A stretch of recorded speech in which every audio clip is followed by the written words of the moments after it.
Alright, good morning, good afternoon, good evening, friends. Oh, gotta swap my BGM always just turns on.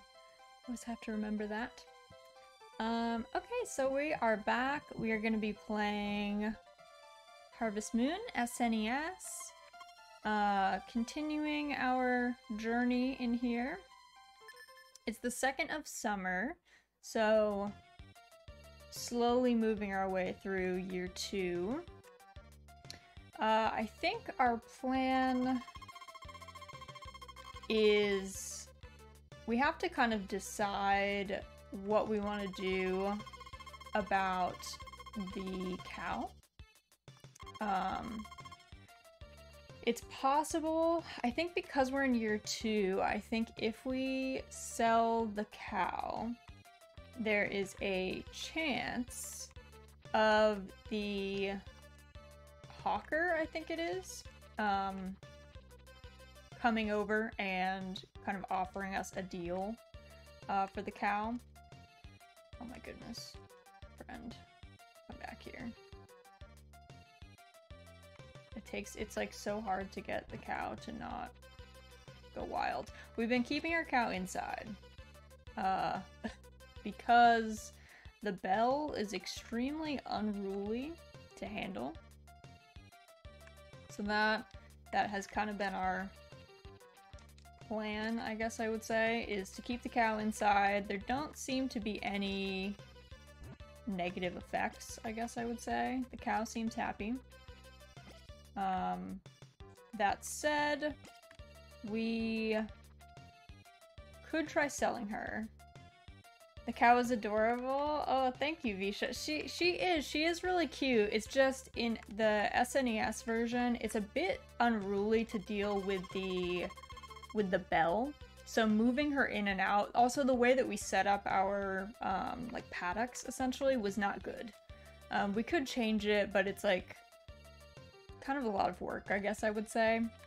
So we probably needed to be more mindful when we first got Gale. With like what we were gonna do with her. I also forgot to milk her today, I think. So yeah, just trying to decide, I guess, if we want to sell her, we can, because we still have time to get another cow, if we ended up not getting the Jack and the Beanstalk secret out of it. So that is an option. We can do that. The one, I guess there's just not a ton of information on the SNES game, and so I'm just, some people say that you have to sell the cow in fall, in order for the hawker to show up. Also, thank you so much for the follow, Visha. Welcome in. Welcome to the cottage. So I'm not super knowledgeable. That said, if we sell her soon, we do have plenty of time to get another cow and raise it and have it be like ready to go by the fall. If that does end up being a thing. This is so adorable. I'm glad.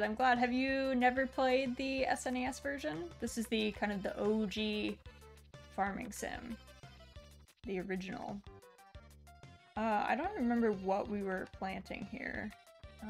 I think I'm still gonna keep it with 4 fields, to be honest, because I'm not like super confident in our ability to pick things in a timely fashion. So, oh, you haven't played the SNES version? It is also my first time. I've only played Stardew Valley. Well, welcome to the OG farming sim. The one that like started everything, and I always think of Stardew Valley as like a beautiful homage to the old farming sims like Stardew, or like Harvest Moon, I mean. It's definitely kind of improved on a lot of the things that the earlier Harvest Moon games maybe started working on. Like I think Stardew Valley did a great job with a lot of the interactivity between different villagers. not so much in SNES, I guess I would say, but some of the slightly later Harvest Moon games, they had like rival events where people would come up to you and they'd be like, I'm dating this person, tell you to like back off when you started romancing someone. And I always thought that those were like the most fun. So I kind of appreciate that Stardew Valley also kind of valued the interactivity between different villagers, and you know, you have cutscenes that are kind of involving more than just one person. So I love that about Stardew Valley. I definitely think that that's a positive, because some of the much later Harvest Moon Story of Seasons games kind of lost that a little bit. I think they've started to bring it back in some of the much newer ones, but there was a period, like kind of, I don't want to say a dark period, but there was a period where there was a lot less going on. And it was a little meager, I guess, if you were used to the old way. That said, to be fair, the SNES version has the least going on, I would say. But it is the SNES, so their ability to do a lot of things were hampered by, like, the fact that it's an early console. And they don't necessarily have a ton of stuff going on. Ton of ability to kind of introduce, you know, a billion characters and have crazy, like, tons of cutscenes. There's still, like, a decent number of cutscenes. And kind of like with some games that have, like, multiple endings, I think the Harvest Moon SNES kind of leaned on, instead of having like being jam-packed with all these like very special cutscenes, you're going for an ending, and the ending is like the big cutscene that kind of celebrates all the different stuff that you like unlocked, or maybe hidden things that you got to experience in the game. That's when they'll kind of come out. So currently there's a Jack and the Beanstalk secret that we're going for, which is why I've been thinking about selling the cow. So we might try and do that tomorrow. We might go for that. I think hopefully tomorrow it has to be sunny, I think. Because I think if it's raining, I don't think you can sell your livestock. So I guess let's quickly take care of our, I guess we should talk to our wife. We shouldn't neglect Nina. So it is Saturday. I don't remember if the livestock dealer, I think they're closed on Saturday and Sunday, so we might have to wait for Monday. Now that I think about it. So we'll do it, maybe we'll do it on Monday, assuming that the weather is nice. Hello, wife. Yes. Nina is kind of a trip. I did a poll on Twitter to decide who we should romance. Because it's a long game, I figured people should have some kind of ability to weigh in and decide on like who they wanted to spend time with. We were debating, I think the top two was between Nina, who is the florist's daughter. She's a very similar archetype to like Potpourri or Celia and some of the other Harvest Moon games. I'm trying to think like who in Stardew Valley she would be closest to. I don't know, she doesn't really line up with anyone in Stardew that I can think of. Maybe like, I don't know, like Celia was maybe a little bit closer to Penny, I guess. But Nina, it turns out Nina has like a very feral personality. Oops, did not mean to throw that out. At the Harvest Festival, she fed us a live frog, so we were not ready for that. So, I don't know if we chose, I don't want to say that we chose a bad wife, but she was definitely, her personality was much different than I had anticipated her being, for sure.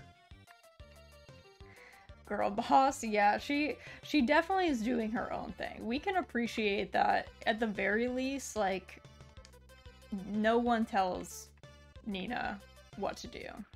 Ever. Nina's always just doing her own thing. Off in the mountains. She, like, also, she's kind of a rebel. She, like, doesn't go to church.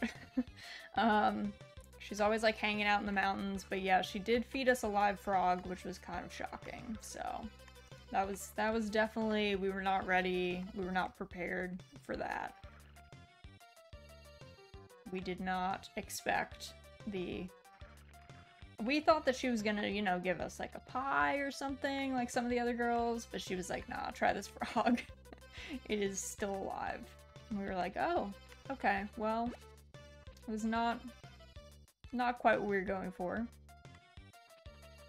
Let me just double check, I guess. I think there should be a sign up if they're closed. Livestock dealer. Where does it say outside? I don't think it does. Yeah. So Saturday and Sunday, both closed. Feral Squad assemble. Chairwoman Nina in absentia. Busy gathering frogs. She seems to... That would absolutely be what would happen. It kind of, like...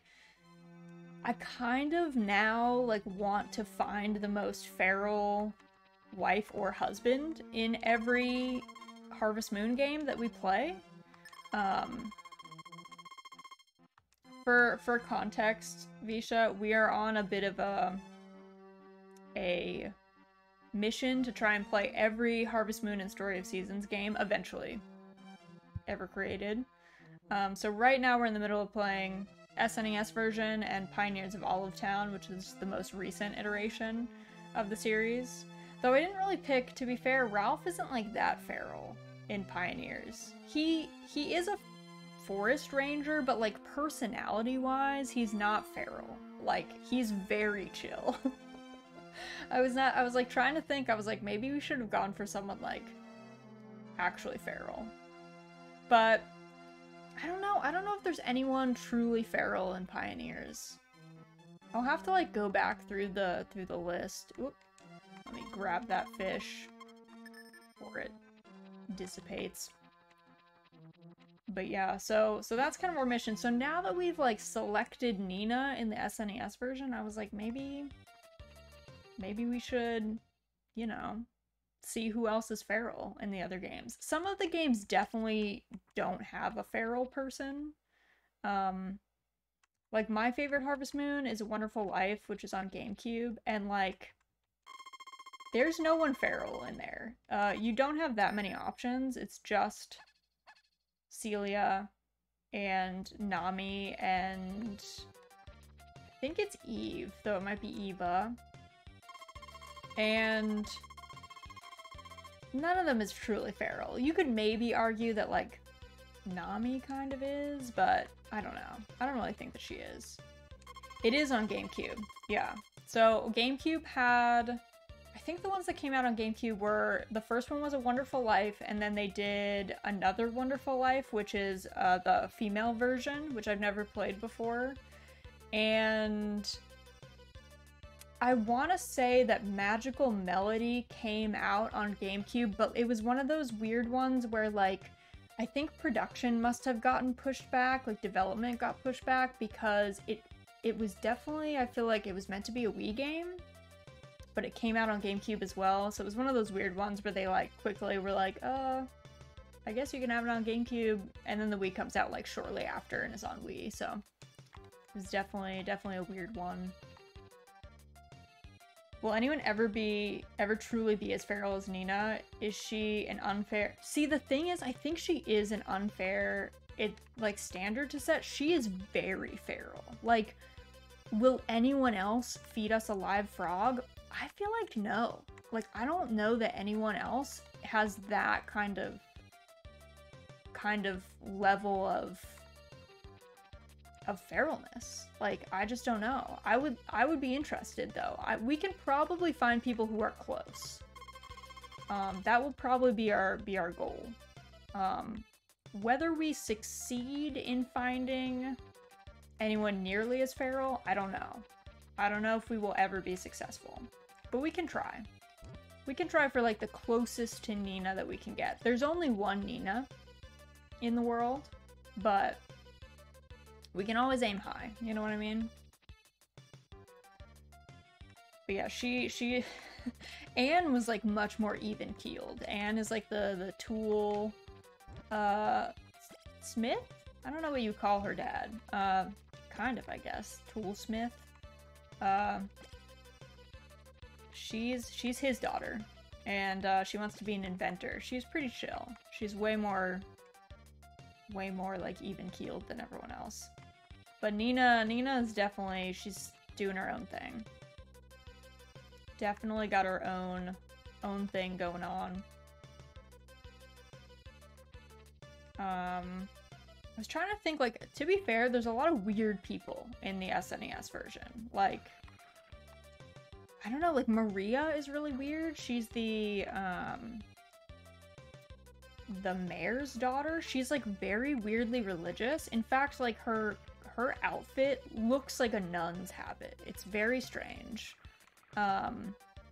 Which is even weird that she would, like, I don't know, she seems devoted to God. I don't think she would marry us. Like, I don't know why she's a bachelorette, because I feel like she would be too busy being like, nah, I'm married to God. And I'd be like, that makes sense. That, you know, I get it. Your outfit looks exactly like a nun habit. You hang out just at the church and play, like, piano all the time. And honestly, if the pastor was not, like, old, she would probably want to be his wife, not like a farmer's wife, you know what I mean? Married to the Lord, but looking for some side action? Maybe.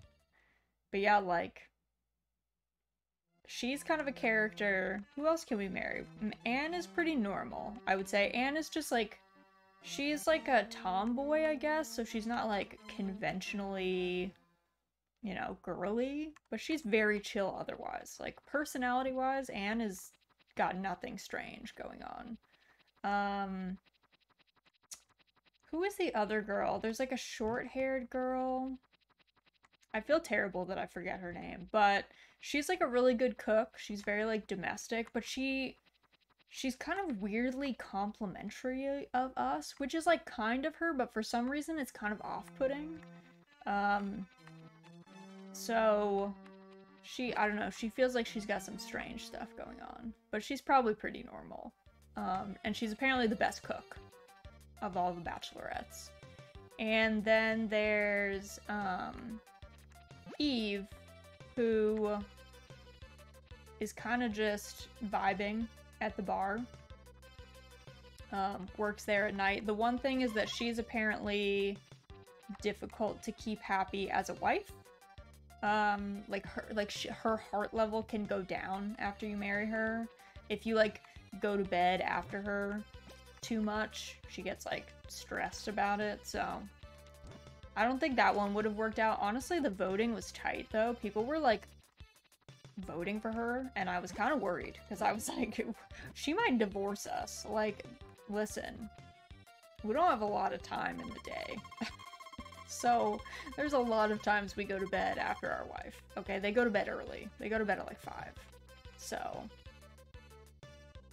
it would be totally possible that she would get mad at us. Okay, let's just double check. I think, what is today? Today's Sunday. It's 5 o'clock.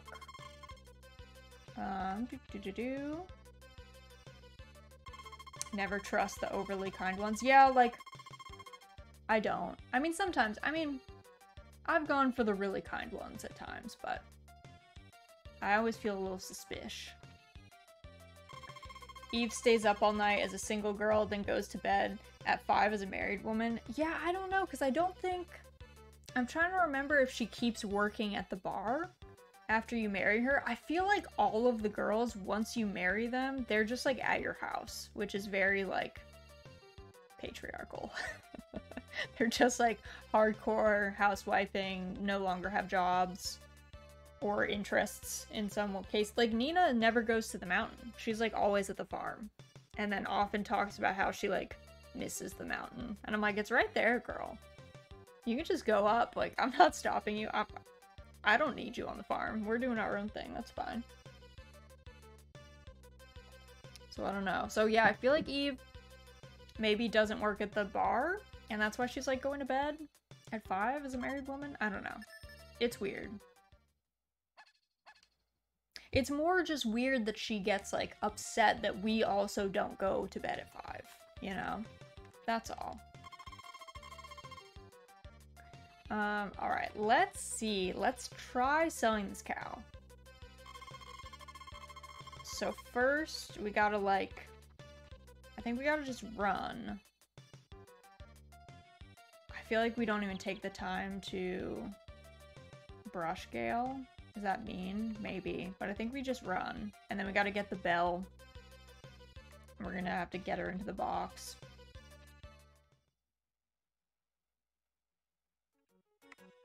Let's see, let's see. This is our test. I want to sell a cow. Okay, so let me go get her in there. Hopefully the peddler comes? I always get mixed up between the hawker and the peddler. I don't know. For some reason in my mind, the hawker should be the one who's showing up at our farm, but I feel like it's the peddler. Anyway. Alright. Now the hardest part of this game, hands down. Hands down, the most difficult section is working the bell. So we have to get Gale out first of the barn, which is normally not too bad, but, you know. Alright.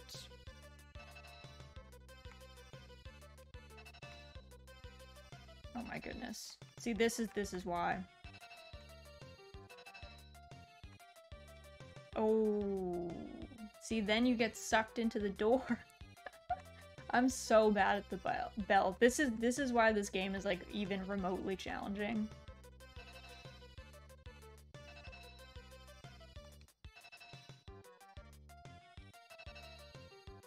Oh, she got stuck. Okay. Oh, we almost got sucked into that door. That was so close. I almost just reset it again. Alright. I feel like we have to be... There's like a good space to be in. Come here, friend. Ugh.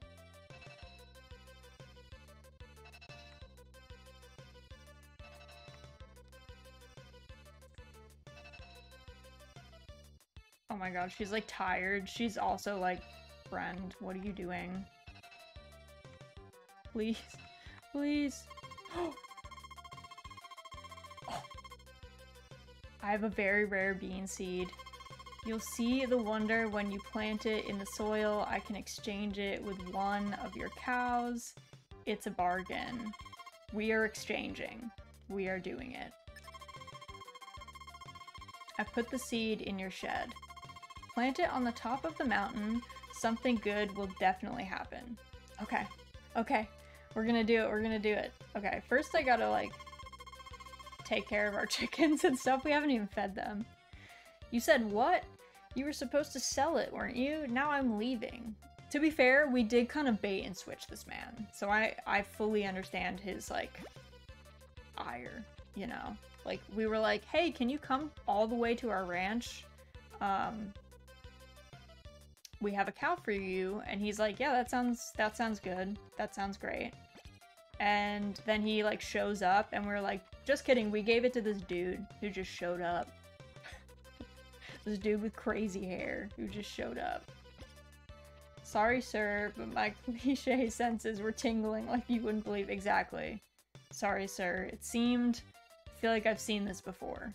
So, I just went with that. I don't think we'll plant it tomorrow. Because I gotta figure out what we're even gonna do. Okay, we do have this. Put the... Oh god, the bell. So, I'm not gonna lie to you guys. There is no way that I'm buying a cow again. If we can avoid it. We got the cow originally, one, because I was curious, and two, because I wanted the Jack and the Beanstalk secret. But then the bell was so hard to work that I was like, okay, we're never doing a cow again. Like, we are only getting one cow. That's it. We will invest in chickens, though. We'll do lots of chickens. We'll hatch some more. Because I think our fodder stores are getting, like, pretty decent. We won't be able to plant more fodder in the fall, but we can still harvest it all the way up until winter. So that is nice. Let me see. Is this done yet? I've been coming to this hayfield like every day, and it's like, no, dude, we're not done. Calm down. My grandma has like 100,000 chickens, and they're evil. Chickens are... they're a creature. They've definitely got a lot going on. But that's okay. That's okay. We love them. The chickens here... I have, like, mixed feelings with the chickens here, I guess I should say. Because the chickens, when they are chicks, when they are tiny, they are, like, strange cryptid monsters. Like, I don't know what it is about them, but they have this really... If you've ever seen Princess Mononoke, you know the little, like, Kodama, the forest spirits? The chicks have this way of, like, turning sideways and looking at you, and they look exactly like Kodamas, and they're very strange looking, so it's like very uncanny. So in 1 second you're like, aw, look at this little chick. And then they, like, turn sideways, and you're like, oh god. Never mind, I'm sorry for troubling you, sir. So... I don't know, they're a little off-putting, but then they get big and they're like fake fat and cute, but they have this way about them when they are chicks that, yeah, it's a little spooky.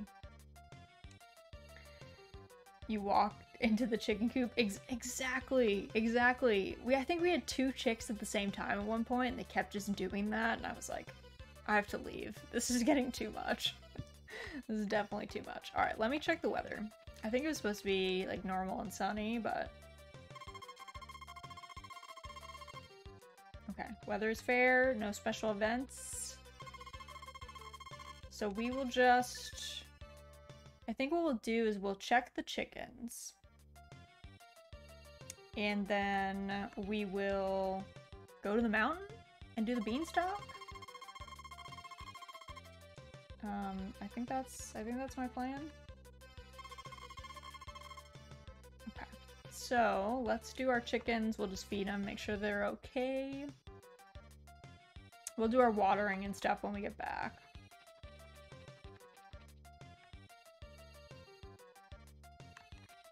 Yeah, see, like, when they're adults, they're very fat. They're, like, you know, a little chonky. They're cute. They're always just, like, vibing. But as chicks, there's something going on. There's something strange afoot. Alright.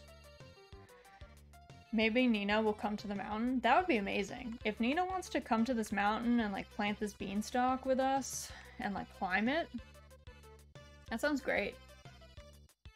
I wouldn't complain. I'd be happy for the help. It is a bit sad that, like, she always used to just, like, be up on the mountain. Like, that was her spot. She was always vibing. She was doing her thing. So it's a little, it makes me feel a little sad that she feels like she can't do that, you know? I don't feel like we're controlling, but I don't know, maybe we are. Alright, let's see. I think... So there's this... There's this.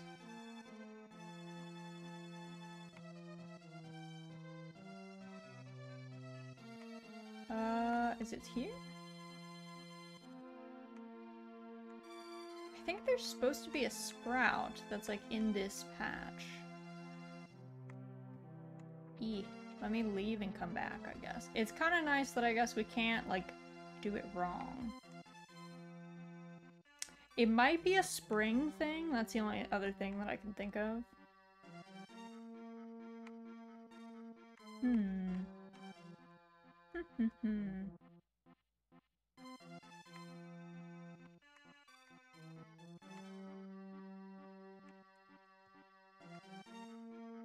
It's very Japanese in a lot of ways. Cool.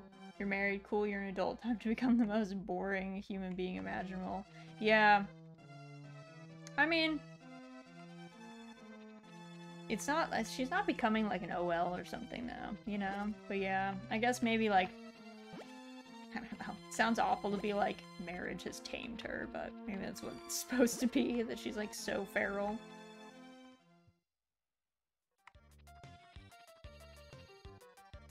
I might have to check this out for a sec. I might have to like, see what the deal is. Alright, we gotta water our plants though. Because I don't know if there's a specific season, like there's that little mound there, which is why I'm like, but you're supposed to just be able to like, you know, you throw the beanstalk, it does the little sparkly bit, and then you're supposed to be able to like walk away and come back and it like insta-grows, and then you can climb up. So, I'll have to check that. Yes, sir, we're only gonna have 100 gold, like, for a while. Because we sold our cow. So. She lost her flavor.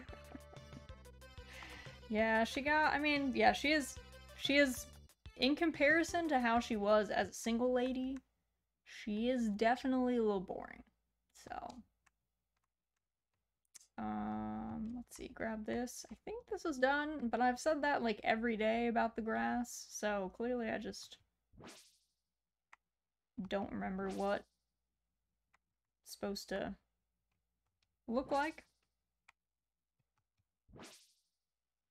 Oh. We're like dead now. Okay. Guess I'll have to cut some of this grass tomorrow. How much grass do we have? 235 is like a decent amount for summer. Alright, let me... I guess, what else do I have? Oh, the watering can.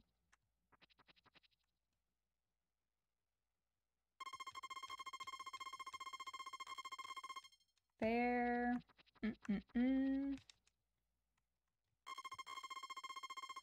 Okay, let me super quick.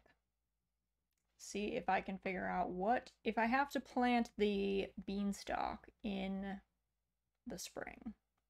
Because I'm not gonna say I would be shocked if that was the case, because I feel like we have another thing that we're supposed to plant in the spring.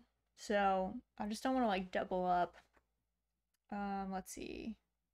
Beanstalk. Harvest Moon SNES, when to plant. See, the thing is, this game is so old that there's like not a lot of info on it. So it even took me a while to realize that there was a beanstalk secret, let alone to figure out when to, like, how to get it. There's a lot of misinformation. So let's see what they say. Okay, we have to plant it during spring. The thing is, I don't know if we just get a golden egg. I want to know if we can get golden chickens. That's what I want to know. Also, let me see. I want to know if there's anything else. If you plant the seed at the top of the mountain during spring, a beanstalk will grow. If you climb to the top, you'll receive the golden egg. Okay, well, we'll try and hatch it, I guess. So we have to wait. This is the long con. We've completed step 1 of the long con. And to be fair, we got rid of our cow, who, Gail was a joy. She was very cute, but she was kind of difficult to work with. I guess we could get another cow just to, like, have. Because she didn't seem to mind being inside all the time. So I guess that is possible. We could get another cow to just vibe. And then we actually have enough feed, honestly, that we can probably just hatch a couple more chickens. So maybe we take one of these eggs that's gonna be in here and we can put it in the incubator. And then y'all will see the terror that is the chicks. It like didn't want me. It was like worried that I was gonna throw that chicken against the wall. Like, nah, dude, it's fine.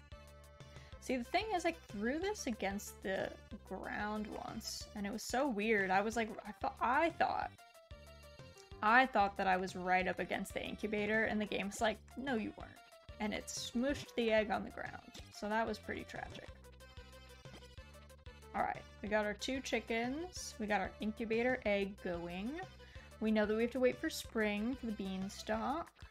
Oh yeah, I forgot we had this. Has this been done for like 12 years? No. Alright. Let's see. We've also got a bunch of these to water. I don't even know what these are. I think these ones are tomatoes. And this other set is corn, I want to say. I know some folks do 2 rows of plants because it's just much easier to like walk down the row. But I just felt like the seeds were really expensive and I felt like we were missing out on so many plants if we planted that way. And now that we have the like golden watering device, it doesn't seem to be so arduous, I guess, to water everything. We really need to like water the sun. Okay, there we go. I was like, are we gonna have to go to the onsen just for this? But we're not. We are good. So let's go to town. I don't remember, did that man put the cow away for us, or did he just drop her off in the field? I think he put her away for us, so we'll see if he'll sell us another one. He might be like, bro, what are you talking about? Let's buy it. I'll deliver, oh god, I'll deliver it to your pen. I'm worried, bro. It's gonna take us so long to get her into the... I hope he means the barn. I really hope he means the barn.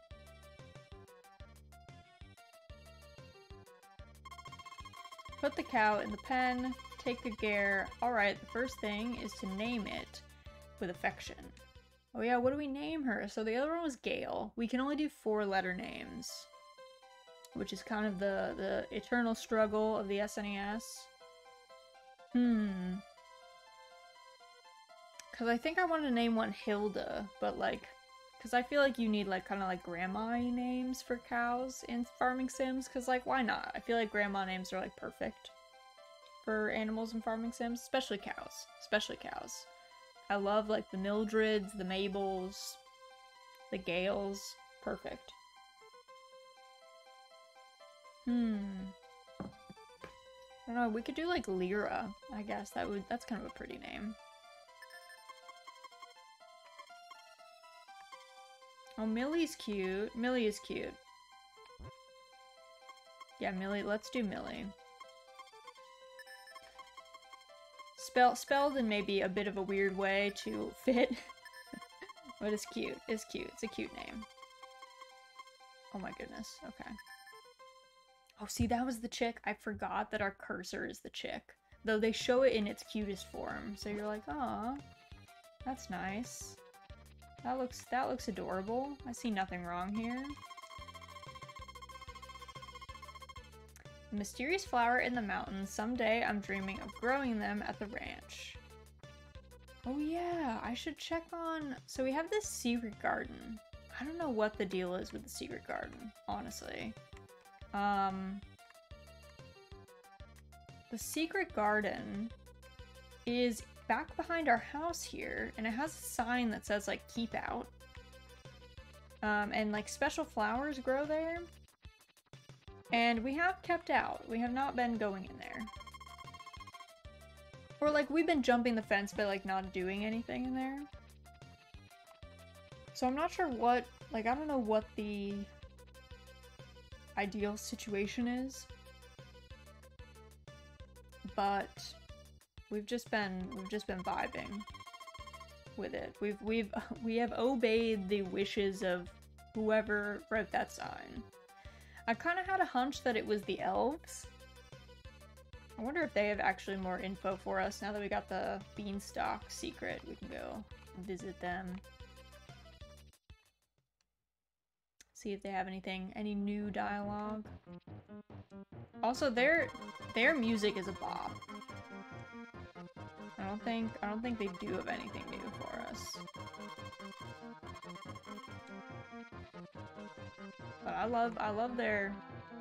Oh yeah, what was this? I forget. What's this? Oh, the well! I forgot about that. See, there's all these weird things that happen at the farm that I barely remember until it's, like, late in the game. And then I'm like, oh yeah. Right.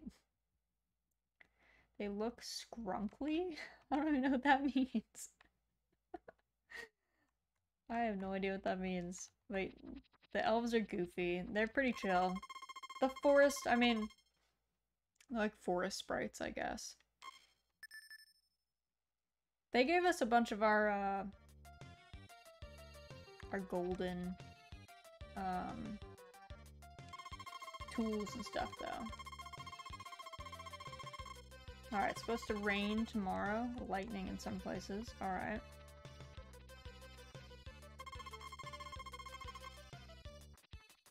Alrighty.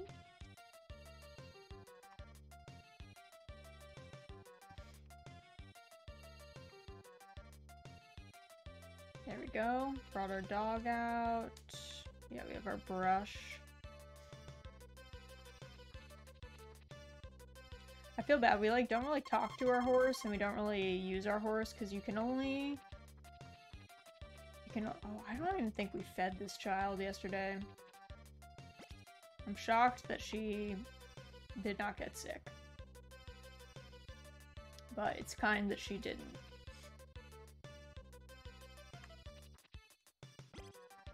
Alright. Also, I think luckily for us, eggs in the incubator do not count against your grass total. So the way that the livestock dealer decides whether he'll sell you livestock is you need 16 squares of grass growing per animal that you own. Luckily for us, I don't think that the chicken in the incubator counted for us as a chicken. So we were able to kind of buy our cow because we had enough from before. But I think if the chicken had hatched, he probably would have been like, nah. No. And we would have been like, ah, okay, cool. See how it is.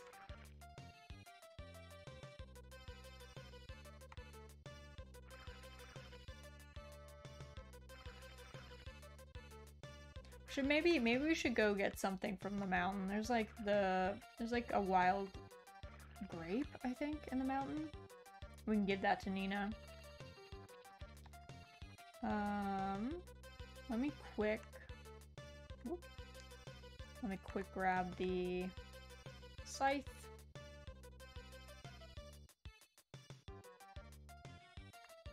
And I think these are done.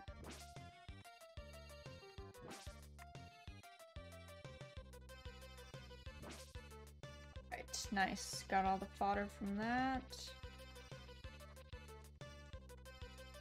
But yeah, I was all excited to ride the horse around. I was like, man, this is gonna be great. We can move so fast. We can get everywhere we need to go. And then it was like, no, you can only ride the horse on your farm. And I was like, ah. Okay, well, never mind. Yeah, the spin animation is because we have the golden scythe, so it does all of them at once. Otherwise, you gotta single chop each square. Yeah, I don't know if she likes these, so she might yell at us. She might be like, I do not like this. This is gross. But then I kind of feel like it's payback. Though we did feed her what is essentially a live fish as payback recently, but she liked that too, so I don't really feel like we're revenging ourselves for the frog. Yeah, she loves it. She's all about it.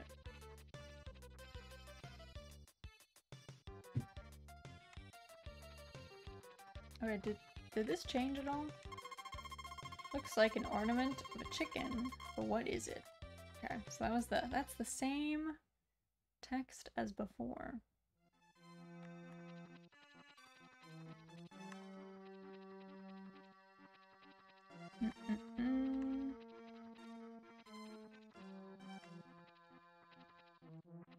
I don't think I really want to fish right now. I'm trying to think. Could get another one of those weird fruits that we gave Nina. Put that in the shipping bin. I really don't know what this is supposed to be. At first I was like, with the strong smell thing, I was like, oh, is it like supposed to be a durian? Like, it doesn't look like a durian at all. But I was like, oh, maybe it's supposed to be something like that. But I have no idea.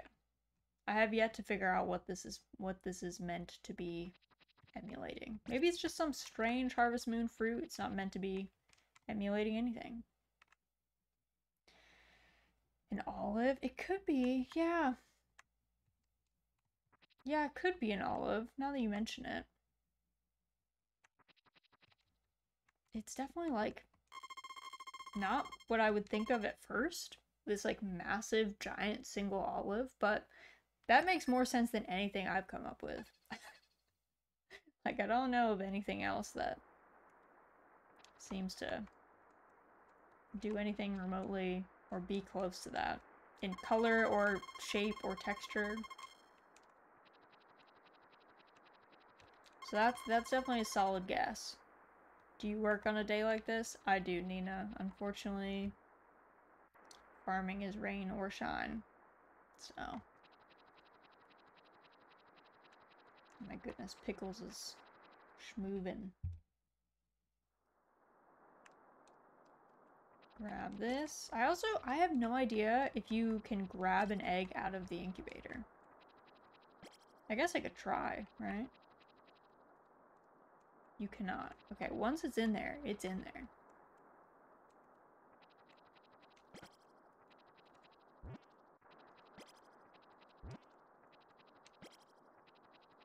Because part of me really wants to see if we could hatch the golden egg and get a golden chicken out of it. But maybe that's not how that works. Millie looks great. Millie is vibing. There we go. It's so funny too, I feel like in most games, if it's like inclement weather, this is normally like my fishing day. Or like sometimes my day to like talk to people or get things done. But you can't fish in SNES when it's raining, because the like hermit, the like dude who lives up here in this tent, he is not out on rainy days. He only comes out on sunny days, and only during the daytime.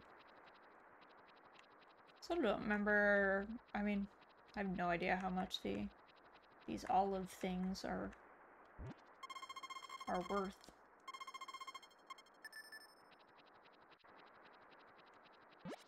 I'm glad that Nina likes it. It's at least one more thing that she enjoys. I feel like anything from the mountains, if you give it to Nina, she's like happy to have it. So there is that.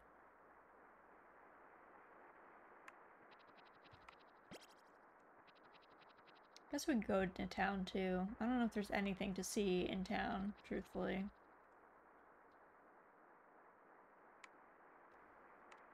munching our massive croissant. Oh yeah, how much? Tomato seed.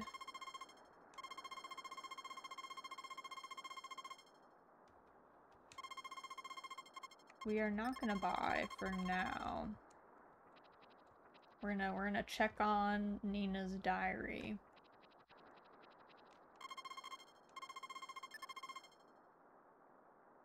Oh, we're at 6 hearts. Were we always at 6 hearts? I literally don't even remember.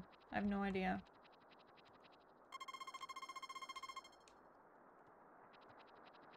I like how the first time we like discovered and read the diary, it was like right in front of her. She was in the room and we were just like, we're gonna take, we gotta take a look at this. We gotta check this out. That was definitely bold of us. Also, I don't remember, I think the witch is like always in, right? Does she sleep? I don't remember. Also, I can never tell if like this is like her kid or if this kid's just like hanging out here. I have no idea. Or if she's like captured this girl. I don't know. I don't know if, oops. I don't know if this is some kind of Hansel and Gretel situation. But yeah, I think that, what is it? It's the church has the festivals, festival list. Let's go, let's check. Busting into the church. It's this book at the front, I think.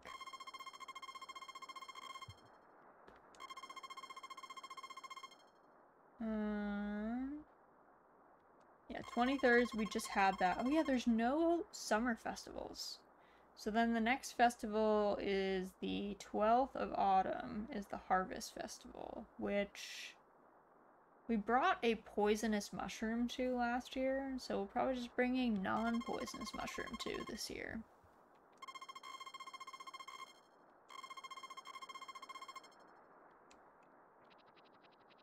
So, yeah, I think it was Thanksgiving. I had no idea what we were supposed to do for Thanksgiving. I think we were supposed to, like, meet Nina somewhere. I don't know, it seemed weird for married people. It might have been different if you were single for Thanksgiving, but couldn't figure out where we were supposed to be. But yeah, we couldn't figure out what to bring, and then someone was like, you should just bring a poisonous mushroom. So we did. We brought a poisonous mushroom, we put it in the party soup, and there were no repercussions. So it ended up being fine, I guess. But it definitely is like a mushroom that looks extremely poisonous, so I don't know, questionable.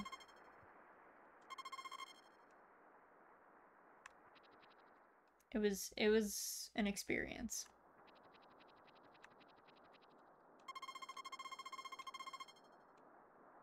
I like how most of what we eat is like croissants too. Like definitely big staple of our diet is just croissants. Like insanely large croissants. Much too large to be like a normal croissant.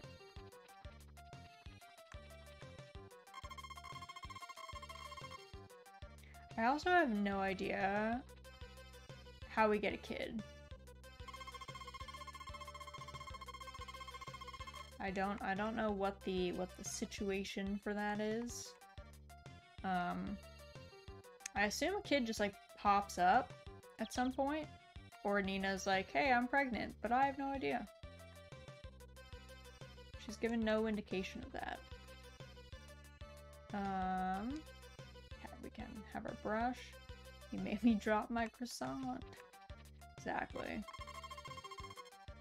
We haven't dropped it yet. Croissants have all been safe so far.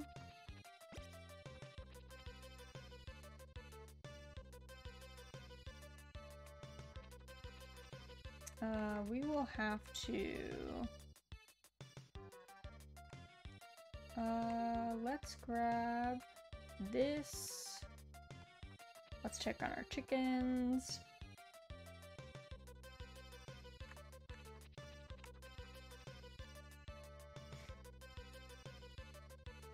see? Okay, look at it. Wait, it's gonna do... See, look how it turns sideways and it has like... It's definitely supposed to be the beak and the 2 eyes, but it just looks like it has 3 eyes or something. I don't know. The chicks are very... They're very disconcerting when they turn sideways. I don't like it. They should just have made them face front the whole time. Because I'm not about it.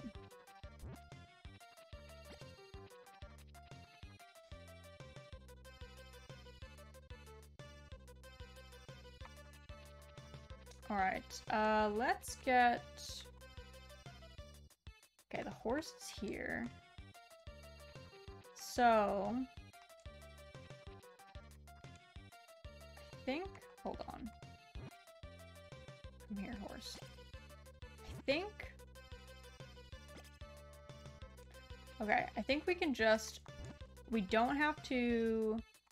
We can just put the fruit, or like our produce, in the saddlebag. And we don't have to put it in the shipping bin. It will just kind of auto sell out of the saddlebags, I believe. So that is pretty handy. I'll give them that. That is the best bit about the horse, for sure. Because then it takes a lot less time to harvest things.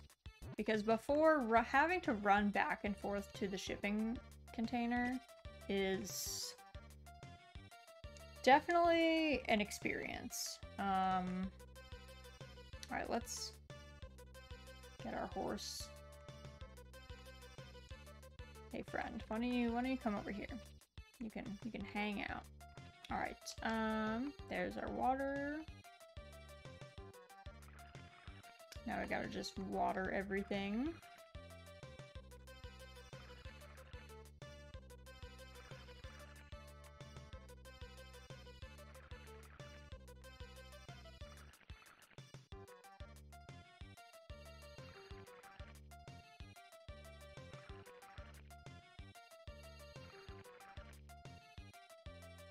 Sweating out here. We're just like in real life. Our boy is barely surviving the summer heat.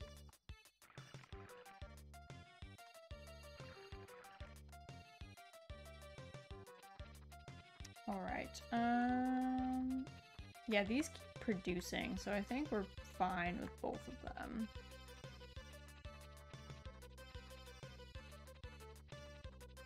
Summer is just the time where everything keeps producing more fruit. You don't have to plant extra stuff.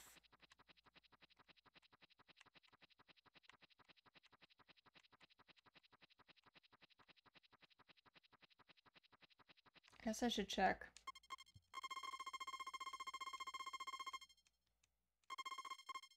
Okay, we have like 11,000 gold. So I wonder how much all of our produce costs.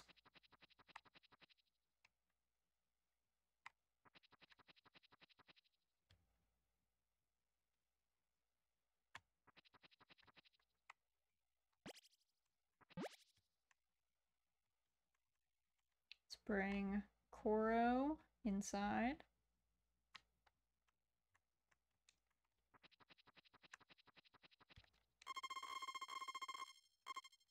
Write in our diary.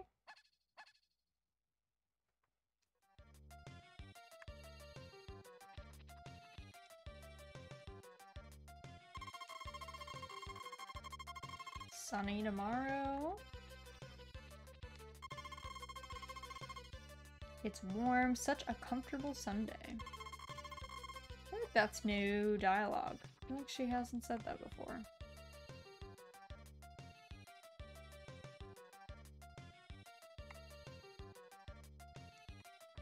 Alright. How much money do we have? 13,000. So It was like 11.6 before, so like a little under 2K.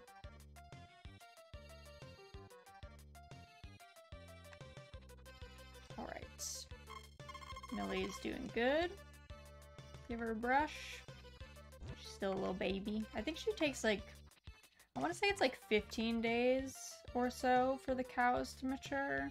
And I feel like it's like a week for the chickens. So we're gonna have this cryptid. Oop.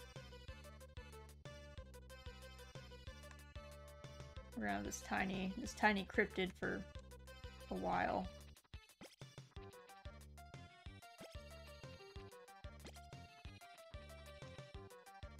There we go. Ship the eggs.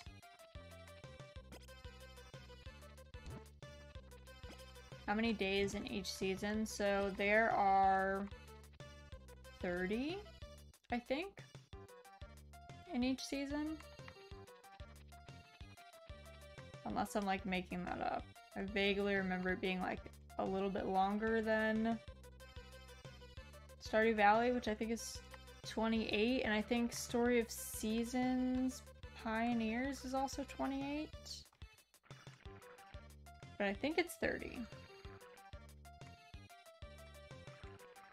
Which I feel like normally I can appreciate the slightly longer seasons. The one thing is that there's really very little to do in fall and winter in this game. It was definitely, like, my impression of the SNES version is that they felt like in spring and summer, you were supposed to just be like you would barely have time in the day to do everything. And then fall winter was supposed to be kind of your time to like do all your romancing of your bachelorette if you wanted to marry them, and like spend all your time cutting your wood so that you could upgrade your house, and doing kind of like all the upgrades and repairs and all that good stuff. All your interpersonal work, pretty much. And then because the only thing that does grow in fall is grass, but you can't even grow more of it, like you can't plant it. Your days are pretty empty. There's genuinely, like, we spent a lot of days where we just went to bed early because there was like nothing to do. So it's definitely a bit of a challenge to figure out activities.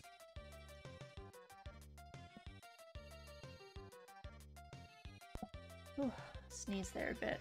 But yeah, so we kind of, we doubled up, and I think we married Nina in, I don't know if it was in summer or if it was in fall that we married her, but it was definitely like, we got most stuff done pretty early.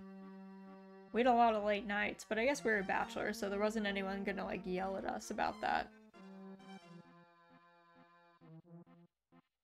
The one thing is, if it gets dark, you can like hold this man hostage. Like if you keep fishing, he like can't go away. So he like needs his rod back. So normally he's like not around at this time. There's so many cans in this tiny pond. Like, who is throwing all of the cans in there? There's only like 3 different kinds of people who are in the mountain. It's like originally Nina. There's like this kind of scruffy old man. There's this dude who lives in a tent, and then there's the carpenters that live in the treehouse. So like, who is throwing the cans? It has to be one of them. Women want me, fish fear me. Yeah, cans fear us, I gotta say. Cans don't stand a chance against us.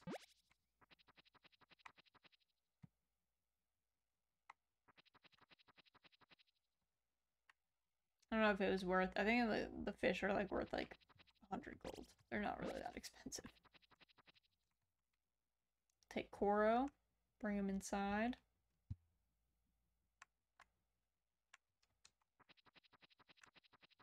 Technically, if you leave your dog out, as long as it's not like raining or snowing, your fences don't degrade, but I also don't know what you can do to like increase your, I don't know, like heart level, I guess, with your dog. I don't think he has a heart level in the ledger. I wish I'd trained a little more to be a wife. Nina, you don't have to train, girl. You just like show up. Oh yeah, we named our horse Calf because they said it was a calf. And it's a horse, so it's not a calf.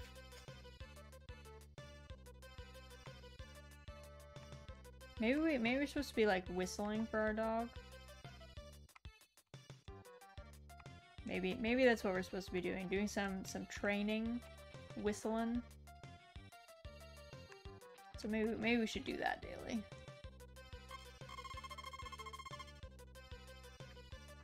Give her a brush. If at any point Millie is like, I have to be outside to be happy, she's gonna get sold because we can't do the bell every day. Big brain naming a horse Calf. Well, that's what they called it. It was like, there was like a horse just out on the road. And then they were like, look at this calf. And I was like, that is not what you call a horse, like a young horse. We have actually many names for young horse, and none of them are calf, in fact. You could call it a foal. You could call it a colt. It's a boy. Or a filly. It's a girl. Depending how old it is, you could call it a yearling. Like, we've got almost too many words, and yet still none of the right ones were chosen. So then we were like, well, what's a 4-letter name that we could give it? And we were like, Calf. I mean, they called it Calf. That's why Koro's name is Koro. So we were like, well, we'll call Koro Koro because they called him Koro. I'm like, why change his name? Just it's because he comes to live with us, you know? Koro's a fine name. It's short. Easy to call. I think he understands it, so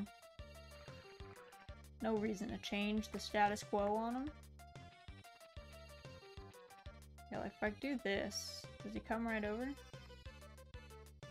He kinda does. Did you wake up, baby? You wake up, little pick? You have like almost an hour until your dinner time though, friend. Trying to see if this is... Are you done? No. Nope. I do like our spin move though. It does look pretty cool. I'm still not over how Nina asked us to paint the house and then we did it and it looks so shoddy. Like, I can't believe we did this and she didn't say anything about it. She wasn't like, you missed a huge spot above the door and you can like see all these cracks and stuff. Like, clearly we did not do a great job, but I don't know. I don't think she thanked us for it. So maybe that, you know, maybe that was the key. She was like, man, he's out here doing a real bad job painting the house. Which, you know, to be fair to her, it is a bad job. We should probably feel kind of ashamed about it. We did not do great. We're not meant to be a painter.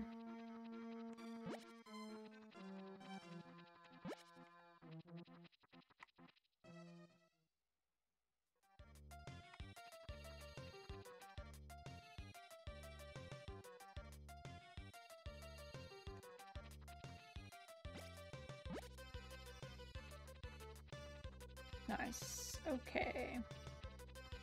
These are good too. How much fodder do we have? 252. Yeah, so I think it's 30 days. So we need 90 per season. So so we're doing pretty well. We should have enough.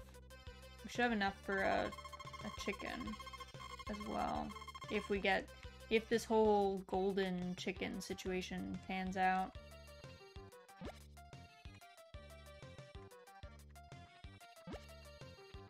Alright, let's head back in.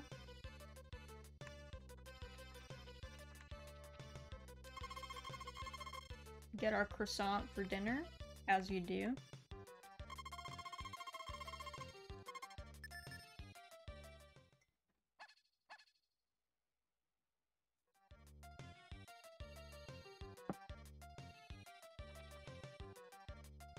Get our tea. Oh yeah, what is the situation with our kitchen?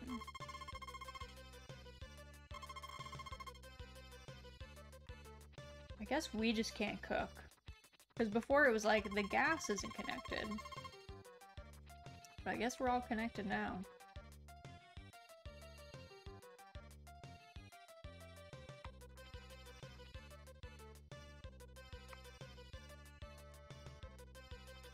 We have brush. Today is a big harvest day. So we're gonna need Calf. Calf is gonna have to come work in the fields with us. Gotta feed all of our friends first. And then we will do all of our harvesting.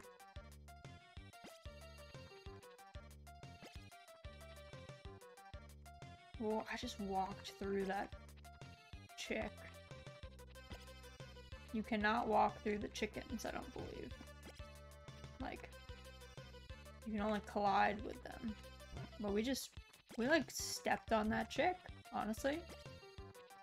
Passed right through him. I guess maybe it's just like cryptid abilities. We were just able to move right through him like a ghost. Alright, let's get Calf out here. Come here, friend. And then he's kind of blocking these, but oh, not facing the right way. Tragedy. Tragedy has already struck our harvest venture.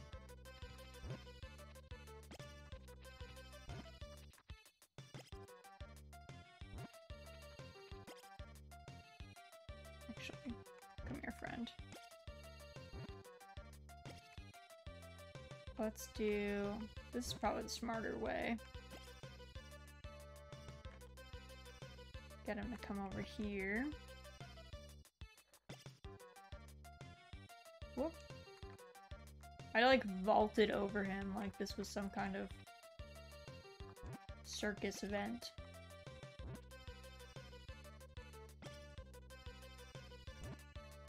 Yeah, I don't know. This used to take us a whole day.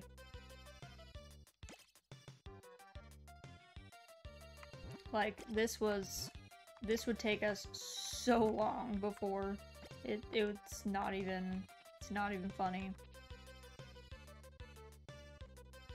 Because we used to have to just, each of these items, we'd have to run back and forth to the shipping bin.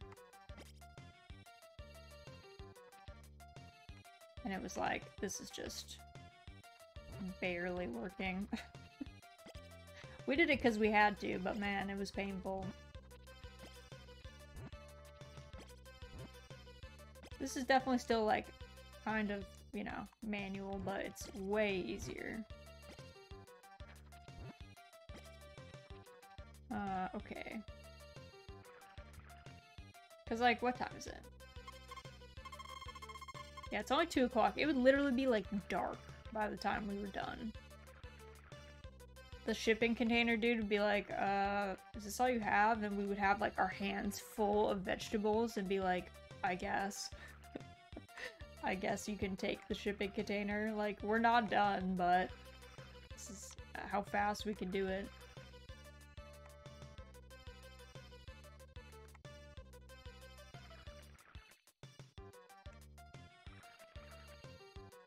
The fact that we went, like, definitely, like, a full season longer than we had to without having the better watering can is like honestly kind of crushing. Like, so much time spent ferrying water back and forth. Not even funny, honestly.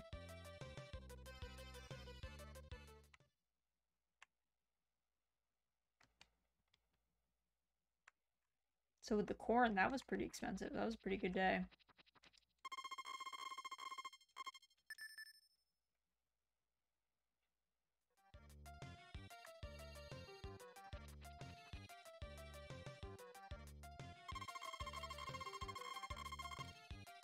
Let's see, what day is it? The 14th, so we're like almost halfway through.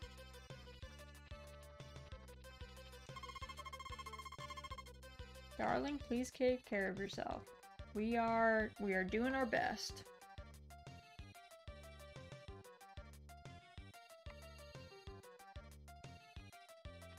Whoop.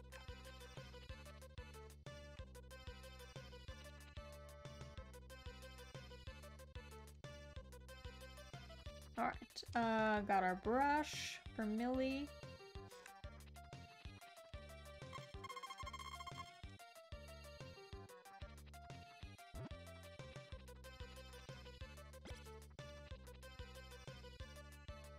I feel like the one thing the Harvest Moon always did well is I think the animals, they've like always been cute. The weird chick cryptids aside, like, I don't know if there is a single Harvest Moon game where the animals as a whole are not cute. I think they've always been pretty cute.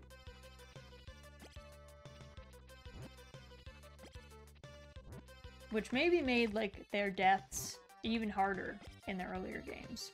It was like 10 times more crushing because they were so cute. Yeah, they're all like super adorable and like kind of chonky. Like, what's not to love?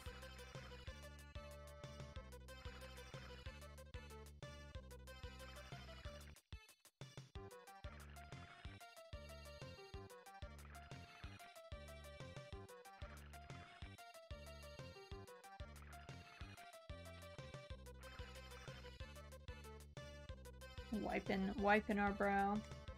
I want a stuffed animal of them.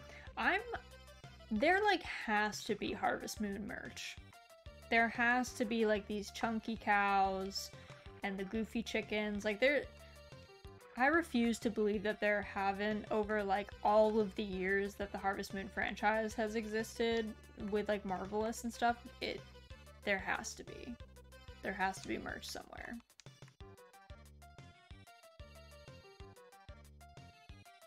Though, I feel like another, I mean, it's not like Harvest Moon or anything, but I will say the Puff Pals Island Skies animals are very cute and very chunky. The cows are very adorable.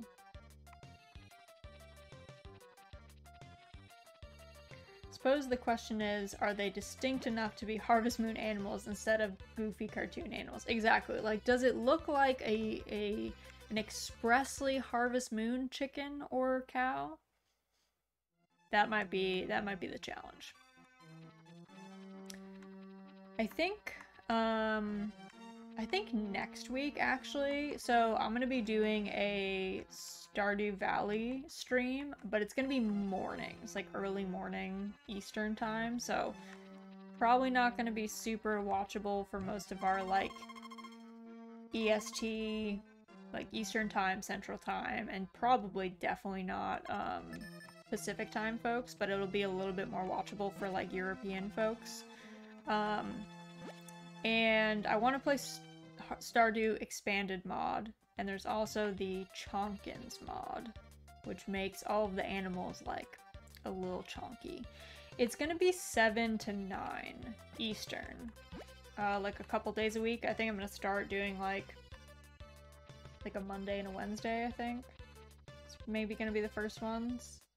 So it's pretty early. It's like a before work kind of situation. If you buy a Harvest Moon game and get a stuffed animal, you can get a stuffed animal. That, I mean, They didn't give me a stuffed animal with a wonderful life. But I would have loved that. I would have gotten absolutely, like, I would have been as feral as Nina is to get a stuffed animal of Harvest Moon if I, like, got one with the GameCube game.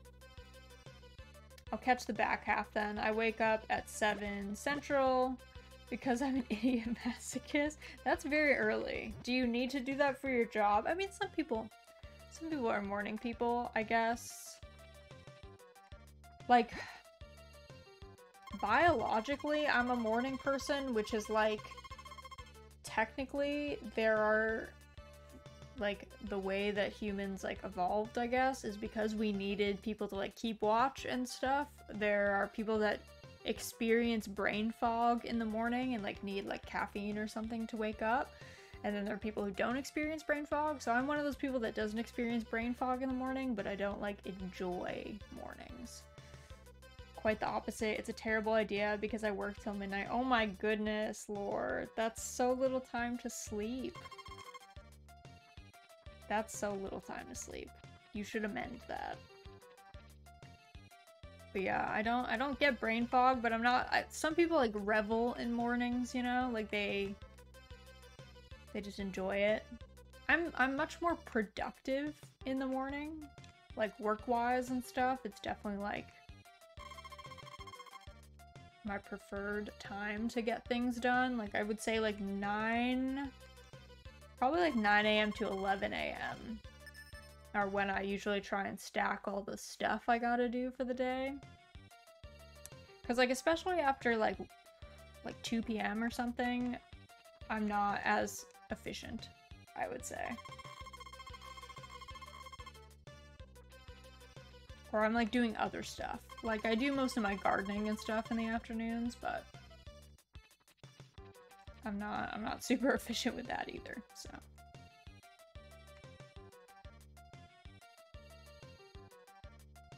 But yeah, that's not a lot of time to sleep. I feel like I also don't take a lot of time to sleep. Like I'm usually going to bed at like 2 or 3 in the morning. And then waking up at like 8:30-ish, I guess.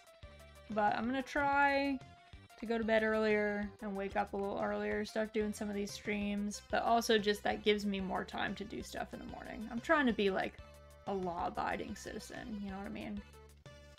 When I was a wee sprout, I woke up at 5:30 every morning because Cartoon Network was still airing late night anime. I'm not sure if I fully qualify as human. I might be whatever Nina is. You might be. You guys might be on the same wavelength. That's crazy. I'm working by 8 a.m. Eastern so I could catch some Stardew. Hell yeah, boo. You could be part of the Stardew morning crew. I have a different, I'll have to show you guys.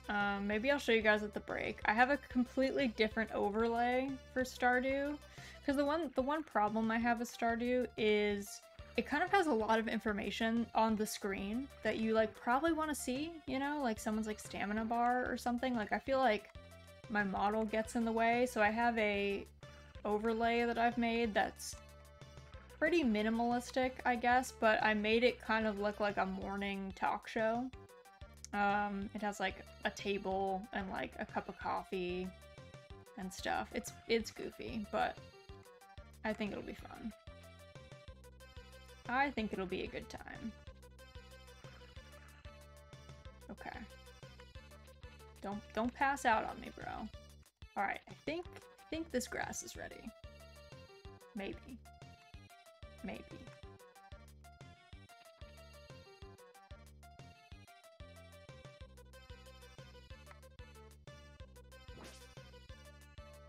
Yes. I can, yeah, it's like, I don't know.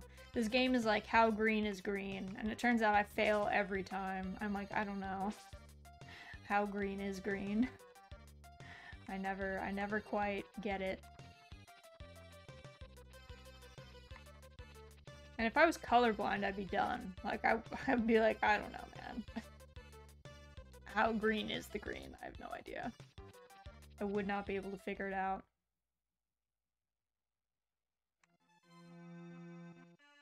I feel like way back in the day, games were either really good about that, in that they were like high contrast, and they made it very clear when something was one thing or the other, or they were the complete opposite, and it was like shades that are so close to each other that you're like, is this a test? Like, I don't know. Like, I can't tell which green is the correct green. And like, you know, this one is not punishing. You just go, you do your little spin move, nothing happens, but some things, you're like, I have no idea.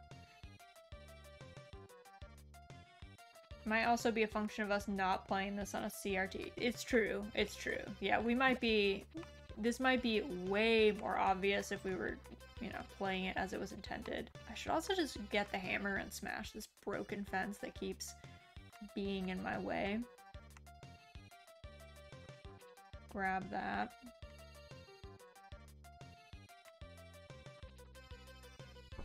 Bop. Alright, we were barely able to do that. I think we like ate lunch or something, so we got like a little bit of a second wind there. What's the other thing we have? Oh, this.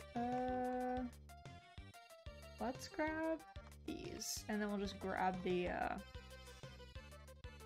sickle when we need it tomorrow.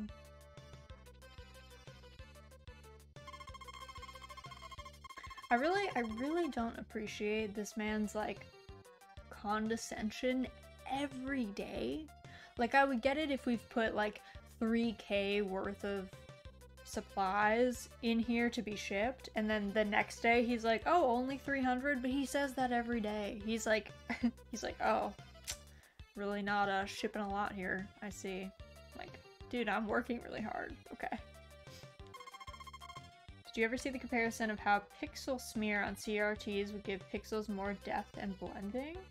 I lived through it and I was still surprised. I have not. That sounds fascinating though. Yeah, there's a lot of things that I lived through that I'm shocked. Like, I have no memory of things. And then I'll, like, watch some documentary or, you know, something about it, and I'm like, whoa. And I, like, had no idea.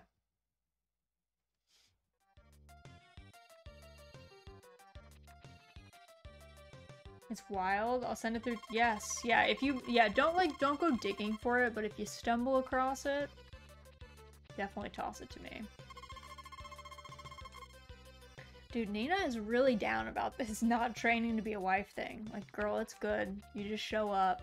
You just get married and you show up. That's all.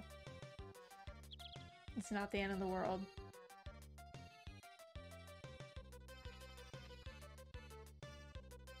Come here, Coral. Oh, you missed me, bud. Close. Close. Not quite. Right? Nina is perfect as she is. We married her for a reason. You know what I mean? Like, she's doing great. Trying not to water our cow, because I feel like Millie would not appreciate that. Maybe she would. Maybe it's hot. Maybe she would like a bath, but maybe not. Knowing this game, she would, like, get sick. And they would charge us $1,000 for medicine or she'll die. Oh my god, come here, you little cryptid. It's so disconcerting that you can, like, walk through them.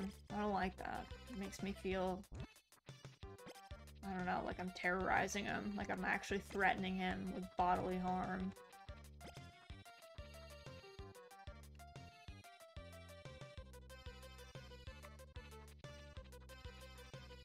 Okay, we need our friend.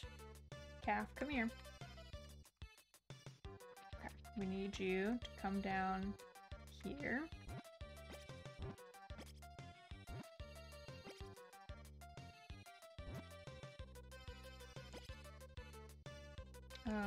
Can you come, yeah, like here. Just gotta get this one on the side. After we finish playing this game, I'm gonna make a montage of every piece of produce that we have lost to the ground, because it has not been a trivial amount. I've thrown so many things on the ground that we could have gotten money for. The fact that we've managed to even amass this much wealth is like almost shocking because of the number of times I've like scythed plants, thrown stuff on the ground. It's been a lot. It's been a journey. Even just getting to this point. I'm not a console player. I'm not used to playing with controllers in anything. So my brain just mixes up the buttons very easily. Which, when the penalty is the thing gets thrown on the ground and it's ruined, pretty steep penalty. Pretty rough for me personally. So I guess some of it is like, to be fair, Calf is kind of like moving, you know, like he's not making it easy per se.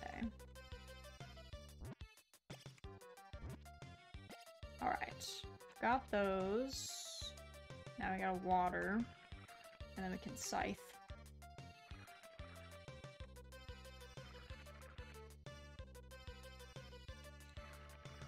I will say, like, the spring and summer are so busy, it's kind of nice that fall winter is so chill, but it is a little boring in this game. It's grown on me a little bit. I do appreciate it for, like, being a downtime and being, like, honest like that, but it is a bit much sometimes.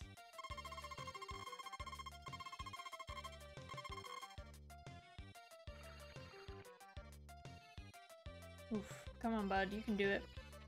Alright, now we gotta swap out watering can for our scythe. See if we make it.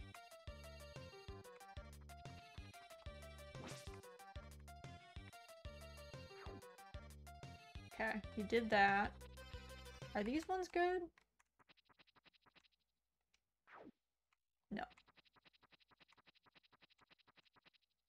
They'll probably be tomorrow? The next day? I don't know.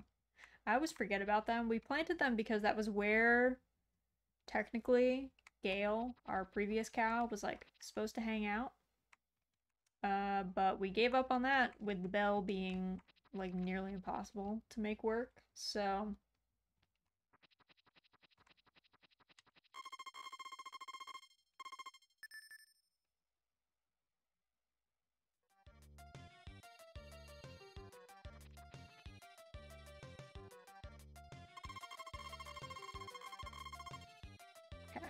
Weather's fair.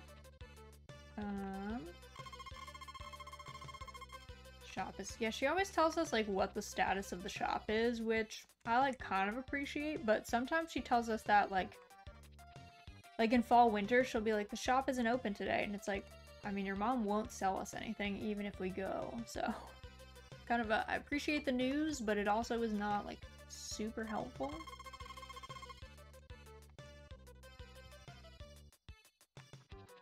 Because I could go to the florist all I wanted, and I would still not be able to buy anything. Because she won't sell me anything in fall, winter. So.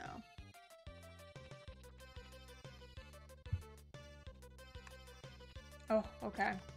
Our three chickens. We're a 3-chicken farm again.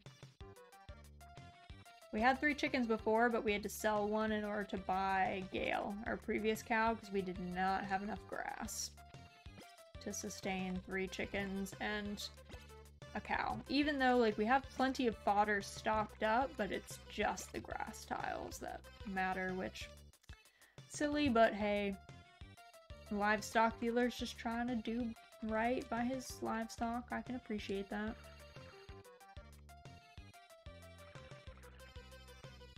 He's concerned about animal welfare, as we all should be.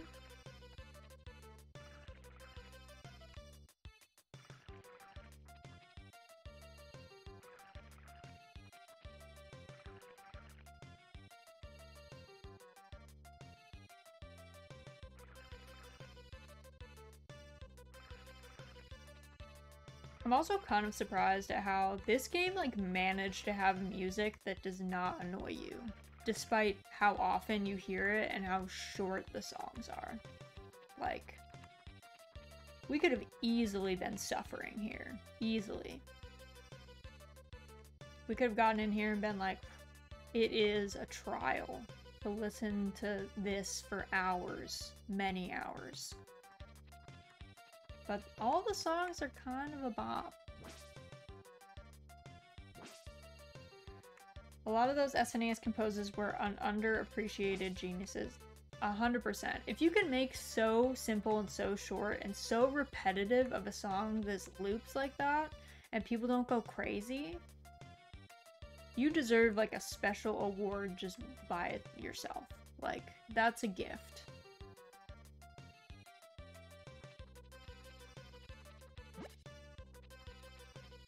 I mean, there's plenty of games that I feel like that I can't listen to the music to today. They're not even, like, bad. Like in Mahjong, when we're playing Mahjong on Thursdays, it's silent for me. I put on Z's background music that she made for us, which is amazing, but, like, I can't listen to the game sounds in there because I've heard it so much that it's just... It's no longer possible for me to, like, sit through that for hours. And it's not even grating. Like, the songs are perfectly fine. Very inoffensive. But after a time, I'm like, I can't. I can't do it anymore. It's not possible. Is Nina? I think she's in our house, right? Nina, take this olive grape thing. Me with Genshin? Yeah, exactly. Like, sometimes they're just not even bad. It's just like, you get to a point where you're like, I cannot. This is not it. Or like, I don't know, when I used to play World of Warcraft, there were like entire zones that I would have to mute the music in because they would just annoy me, or they were like deeply depressing, and I would be like, I can't be here. I can't hang out here, I'm sorry.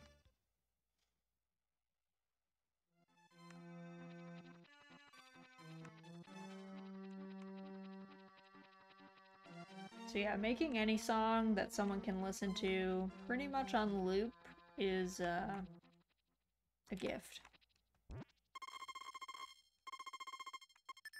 feel like I can listen to looped. I have like even a higher tolerance. Like most frequently, I do not listen to albums or anything or playlists. It's like single songs, one at a time, looped for hours. So nothing will ever beat the feeling of being stuck in the Barrens for 15 levels, feeling your sanity drain out through your pores. Agreed.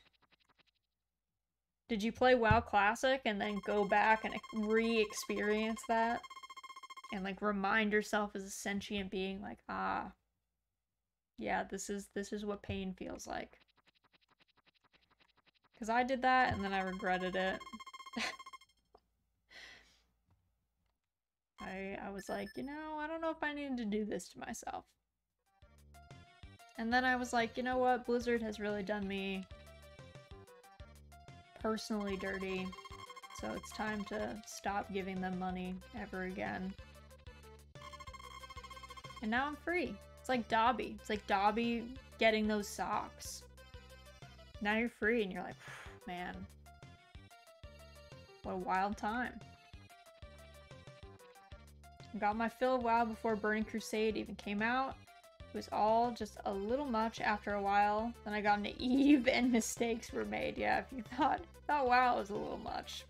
Eve. A journey.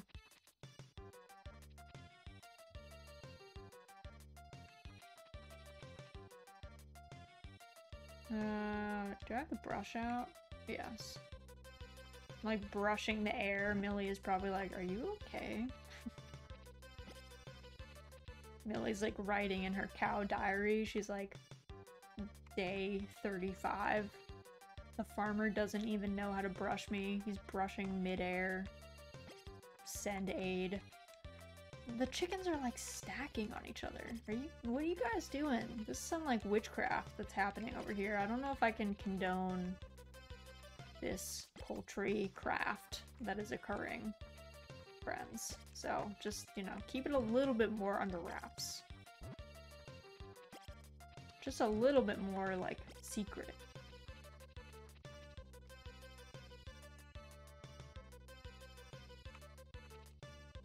Alright, we got, I don't think any of our, yeah, none of our plants are ready. Eve was so out there, it looped back around into being manageable. It was too complex. So I actually relied on others, whereas WoW was like, nah, I can go it alone, I got this. Yeah, my fondest like WoW memories were like 10-man raiding. I did really enjoy that.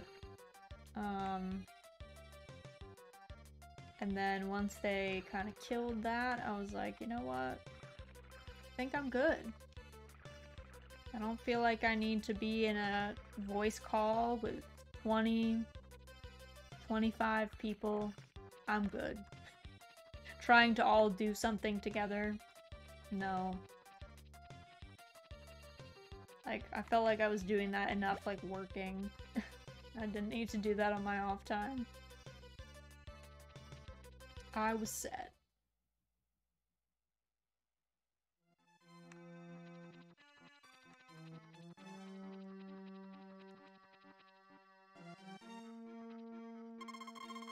Yeah, let's fish today. Thanks for use of your fishing rod.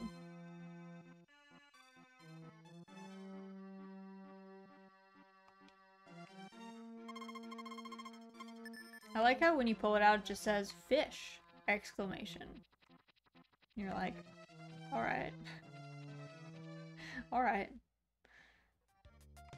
I guess, you know, that is descriptive. It is a fish. It's like flopping around on the shore. You're not wrong. So, Koro, what are you doing, bud? Like, why are you running, like, all the way over there? There are no Sundays at ranch. There are Sundays, Nina, but if you mean, like, lazy Sundays, you would be correct.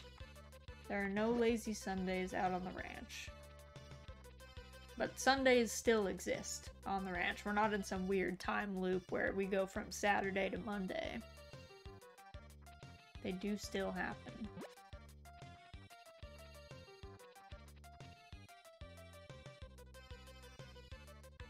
I think it was supposed to be sunny tomorrow. Yeah, what day is it? The 18th? Might as well just bed, I guess.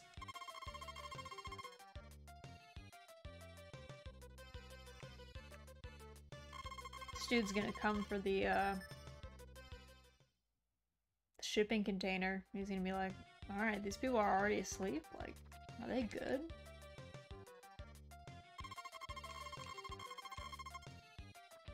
On my street, I'm definitely the neighbor that's like awake really late.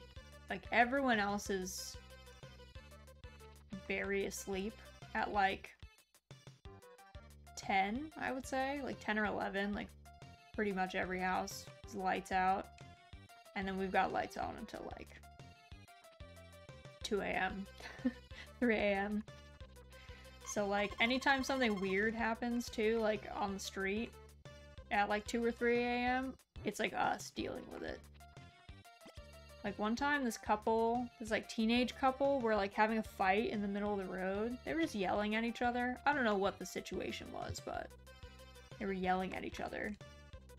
And it was like 2 in the morning. So my husband like got up, like went out and was like, "You guys good?" And they got really embarrassed because, like, you know, they're like teens or like kids. They like it didn't occur to them that other people existed while they were having this fight. And because they had been, first they were shouting at each other and then he yelled once and was like, "You guys good?" Because they were like across the street-ish. And they didn't say anything, but they were like passive-aggressively closing the car door at each other. Like one would like slam the car door and then the other would like go around and like slam it from the other side or something. And then he was like, he like yelled again and was like, no, seriously, are you guys like, are you good? Do you need help?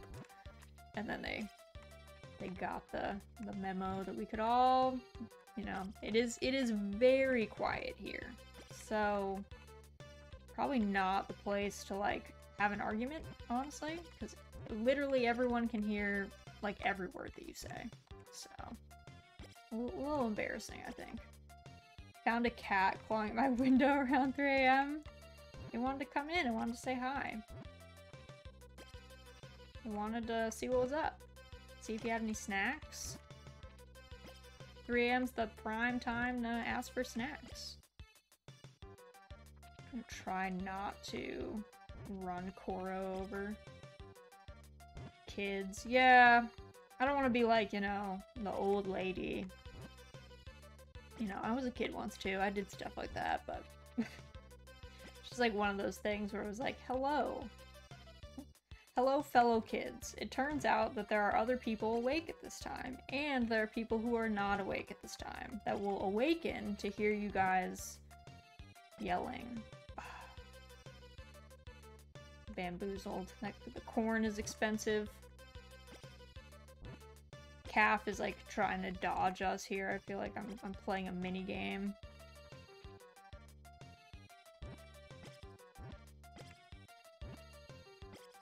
It's okay, we're allowed to be grouchy old folks. Our generation will be the last one that remembers privacy. Yeah, there's at least less, probably less privacy. At least with the internet. It's more like elephant's memory, like people just never forget stuff. What conversation did I jump in on? Hello, Liz. I was saying that we are the house on the street that is up really late, which means like when something happens at like 2 or 3 in the morning, we're like the awake people who kind of deal with it. Whether that is the unfortunate thing of a feral cat like being hit by a car and we have to go bury it, or in this case, it was teenagers fighting in the street. Not like fist fighting, it was like a teenage couple and they were yelling at each other. And, you know, they're kids, so like it didn't occur to their brains because they were like very angry with each other or whatever, that like people were awake and that people could hear them. So I sent Errol out and I was like, he like yelled across the street to them and was like, you guys good? And then they got kind of embarrassed, and instead of yelling at each other, they decided that they were gonna like passive aggressively slam the car door at each other and like get in and out of the car and like huff and stuff, but not yell, but like definitely be using the car door as a means of expressing how angry they were. And then he again was like, no, seriously, are you guys good? And then they got really embarrassed, and I think they just went, I think it was our neighbor's kid and like his girlfriend or whatever, and so they just went inside our neighbor's house, and we were like, it is like 3 in the morning, friends, like people exist here aside from you. Just turns out that we were like, it was funny because we were like just about to go to bed and I heard like screaming in the street and I was like, what is going on? Normally it's like, you know, like foxes and a possum. Like those are the creatures I hear yelling in the street at 3 in the morning, but no. This time it was teens. So it was a bit of a like, huh, you guys, do you need anything? Do you need like a mediator? Like I don't. No. No, they just needed to like chill out. That's too much excitement. She's like, I want to see the beanstalk. I also want to see the beanstalk, Nina, but it's not letting us plant the beanstalk yet. To meet a screaming possum at 3 a.m. I don't know if a possum scream, I guess. It's several times. It's like often when, not like 3 a.m., but like often when my husband Errol is like coming home from the judo gym, there's like this mama possum that's always like vibing on the side of the road. She's like trundling around, so they become like buds. They have like a rapport. Because he's like one of the few people who drives very slow here. So as to not, you know, harm any critters. So she's often just like vibing on the side of the road, making her way wherever she's going. And we saw one of her kids this year. He was like climbing around on our back deck. But possums are great because they eat all the ticks. And I don't want to get Lyme disease. So they can stay, eat as many ticks as you wish. Please gorge yourselves. Enjoy. I'm here for it.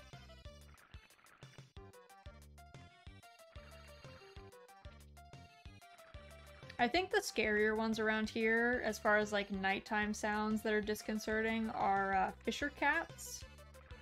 Fisher cats are like very large weasels. And their two like distinct cries are a woman sobbing or a baby crying, like an infant crying. And it's like a little less spooky as an adult, but when I was like growing up, when I was a kid, it was like definitely creepy to be at like my house or a friend's house and you go outside and you just hear like a woman sobbing in the woods and you're like, ooh. It's one of those things where you're a kid where you're like, you know what, even if someone is in distress, I ain't going out there. No thank you. But yeah, it's a fisher cat. That's all. Just a very large weasel. They're very cool looking, but they have an interestingly spooky set of sounds that like you don't want to hear in the middle of the night in the woods. I've read scary stories to tell in the dark. Exactly. Yo, okay, my boss, we were just talking about scary stories to tell in the dark recently, and how they changed the... So, like, Scary Stories to Tell in the Dark had, like, that book had, like, each chapter was, like, a different story, right? And they had, like, really disturbing, creepy, illustrations. They weren't, like, full-page illustrations from what I remember. They were, like, smaller on, like, kind of the top half or top third of the page. But they made them way less scarier, like way less scary in later printings, and it was definitely, parents must have complained. They must have been like, these stories are terrifying my children, they're having like literal night terrors. Like, please don't do this. Because my boss like tracked down a copy, and she like found the old illustrations, and she was like, dude, look at this. Look at how scary these are. And I was like, they are terrifying. They would scare even me. They are like unsettling in a clear way.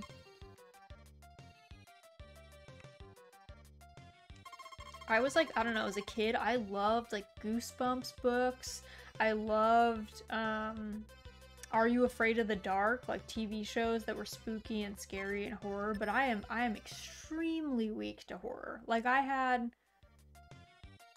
extremely bad night terrors. I don't know if they're a symptom of my anxiety or what, but they like run in the family. My grandmother that had anxiety really bad also had like very severe night terrors. So like I was just terrorized. Like I was afraid of all these things, but somehow I just loved consuming them.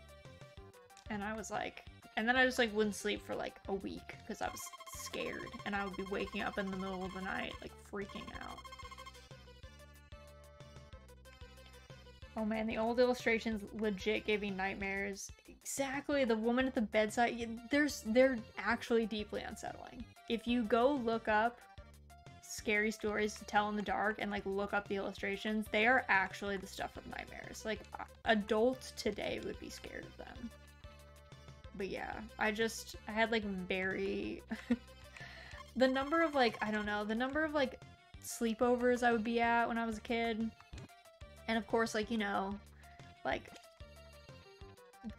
sleepovers, everyone's always like, let's watch a scary movie. We will watch a scary movie, and I would be like deep suffering from night terrors. Also, when I don't know, when my sleep gets really disrupted, I would sleepwalk as a kid, which is also not great, you know, kind of not a great experience.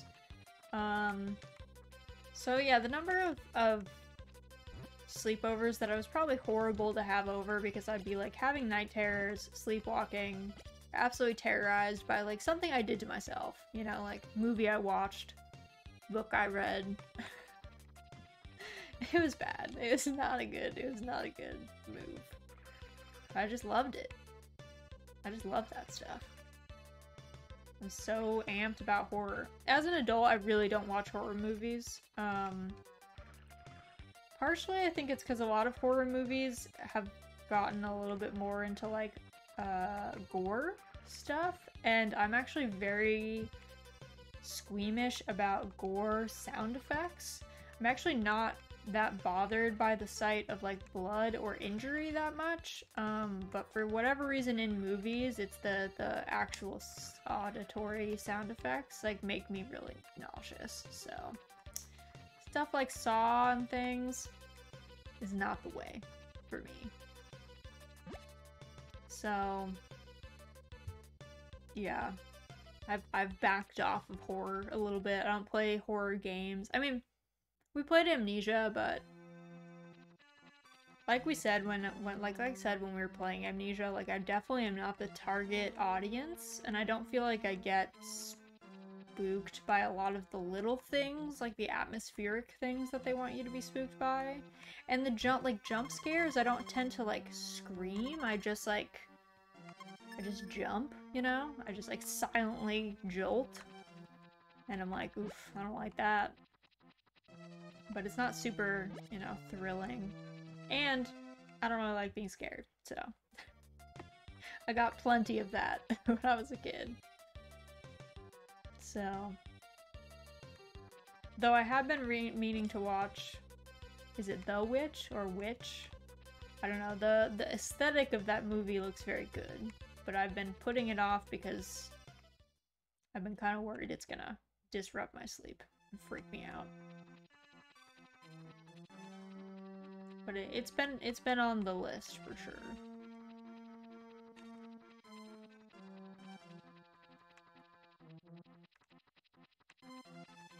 Pick is waking up because she's like, Mom, I want food.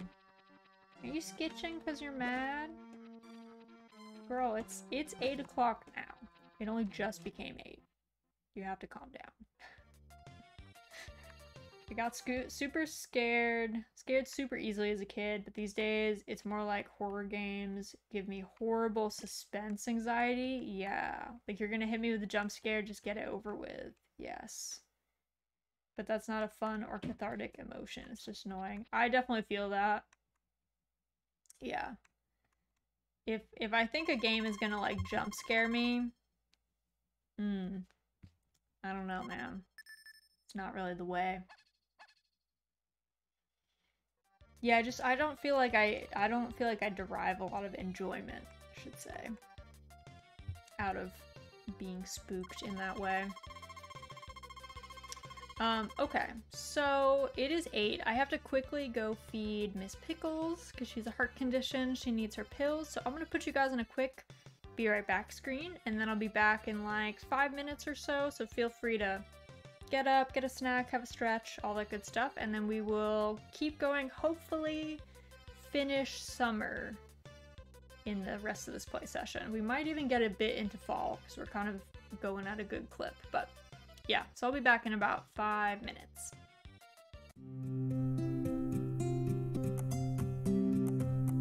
Alrighty, I'm back. Let me just swap us over.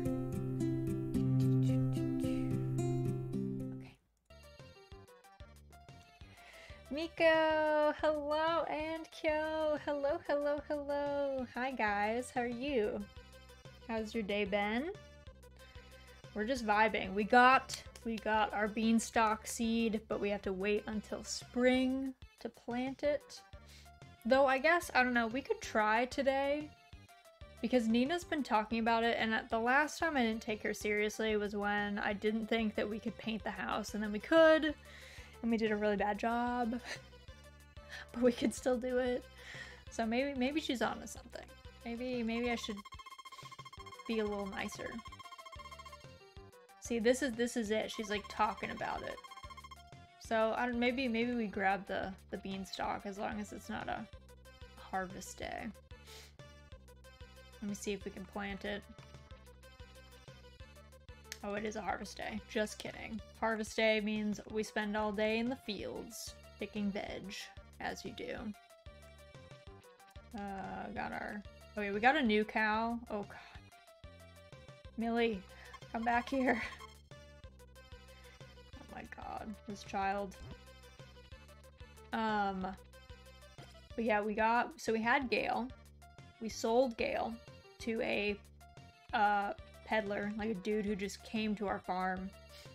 To be real technical, we bamboozled, we like bait and switched the livestock dealer.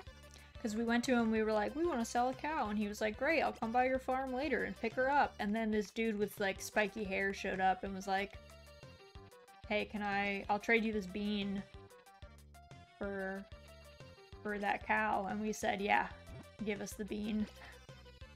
And then we tried to plant the bean and it was like, nah, you can't plant the bean right now.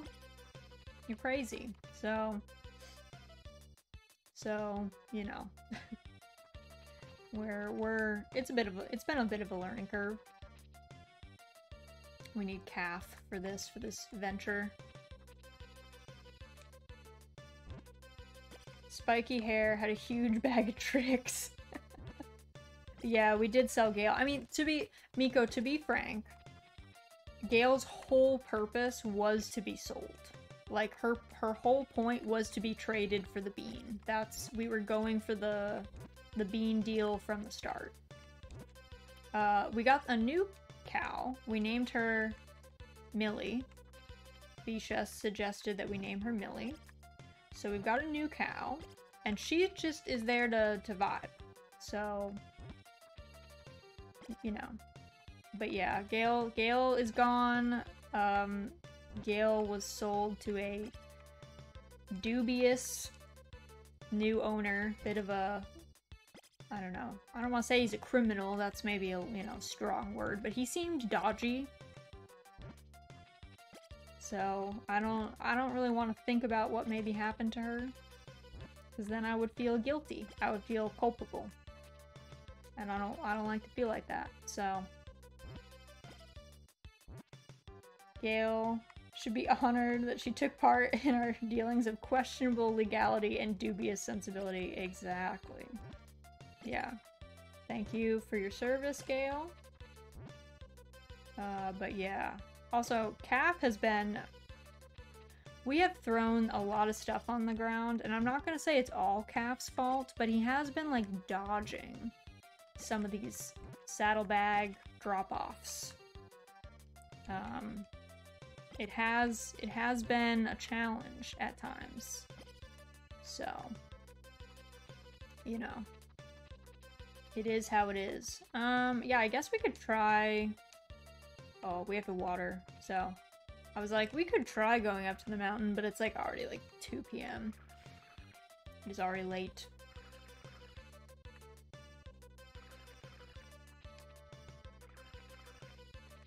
But yeah, we got our bean. It's like a tool, so we know where we're supposed to plant it.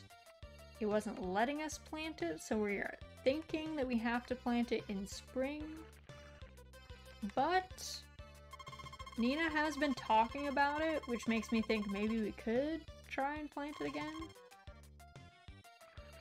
It doesn't seem to be one that just like goes away if you mess up, which is nice. Seems to be like, hey, it has a spot. You can only plant it at the spot and nowhere else.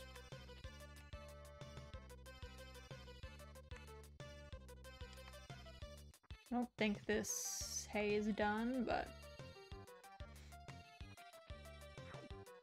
it is not done.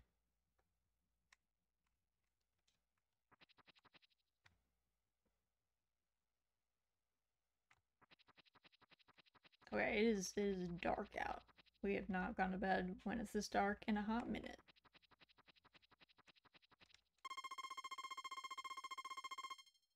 Yeah, let me drink some tea while we're doing this.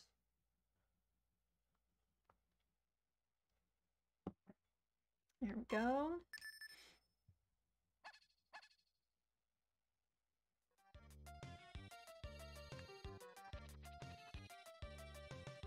Before the break, we were talking about, like, scary stories as kids. And how, like, spooked we would get. But I was thinking, truly my, like, obsession with horror as a child, even though I was weak to horror, has really just morphed into, like, an interest in...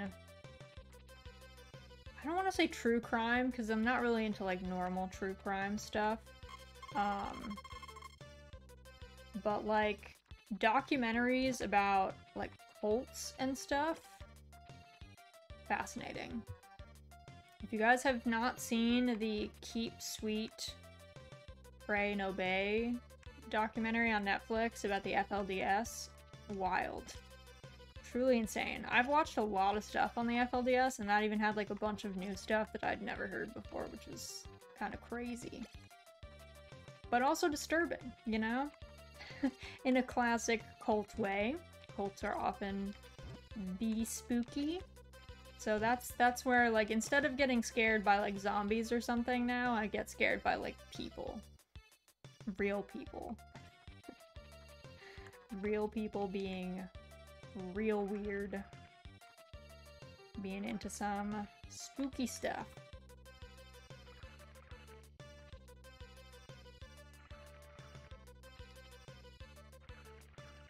But it's definitely, it's a good documentary. It feels weird because it's on such a, like, I don't know, like, messed up subject, I guess, but it's well done. And they got some wild people. Like, I don't know, kind of like the Amish. Like, the FLDS is, like, not really known for having converts, but they ended up, like, finding a dude who was a convert to that religion, and I was like, that's crazy. I don't know where they found this man, but I think he was, like, one of the other girls who was in the documentary. It was, like, her father or something, so I guess that's where the connection came from. But Miss Pick, did you finish your dinner? Come here. You want snugs? She's like, no. Don't talk to me, Mom. I just wanted you to know that I finished eating.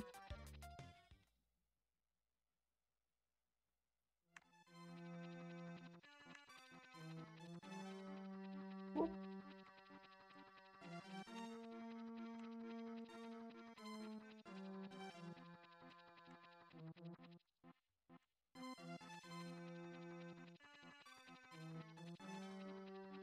Alright.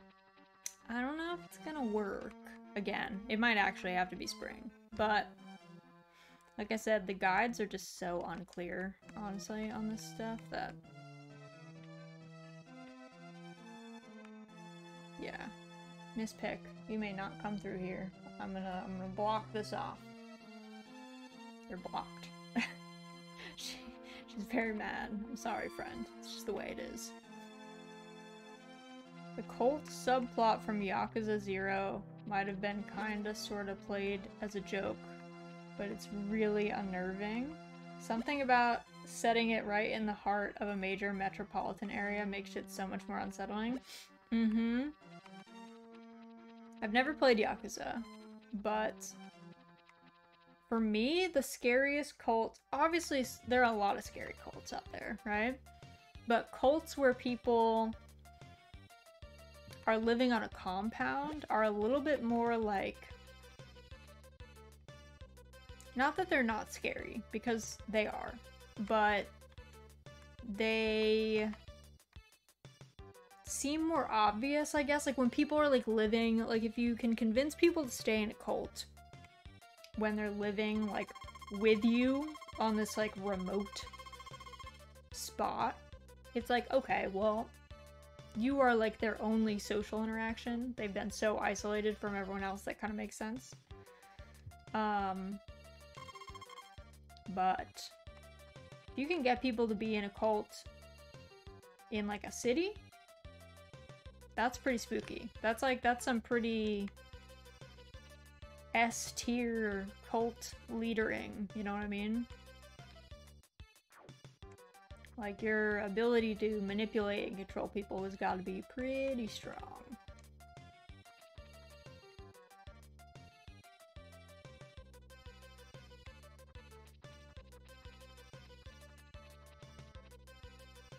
So I would probably be freaked out about that too, if that's like a key element to that game.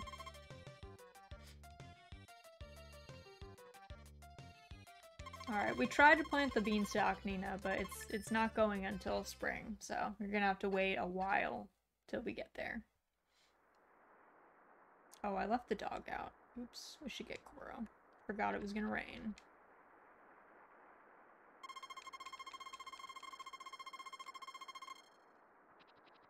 Also, what day is it? It is the 24th. Alright, we only have like 6 more days.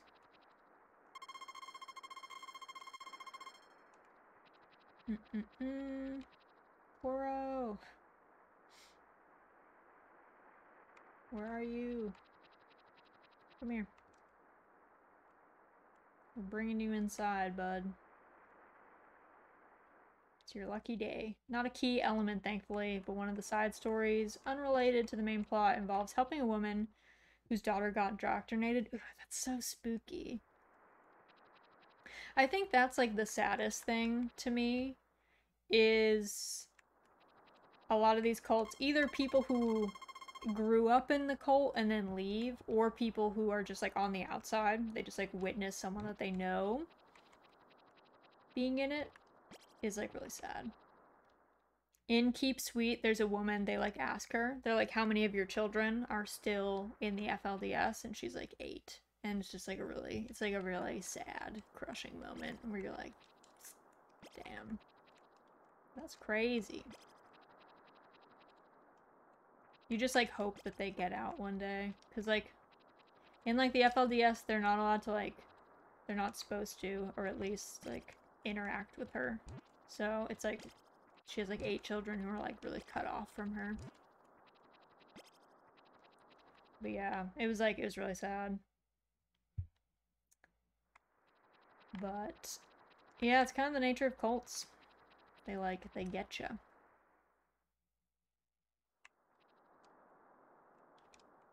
It must be sad, I think, being like boots on the ground. Like, it's one thing, again, to grow up in it, and then to have someone leave is like kind of extraordinary when you think about it, like to overcome something that you've been taught from like a really young age. But it must be a special kind of painful to witness someone just like join a cult. Just like, you weren't brought up that way. It's not like you have like years of indoctrination from like a childhood. You just get kind of swindled at some point. And like that must be hard for people to witness from the outside. Anyway, not to be depressing.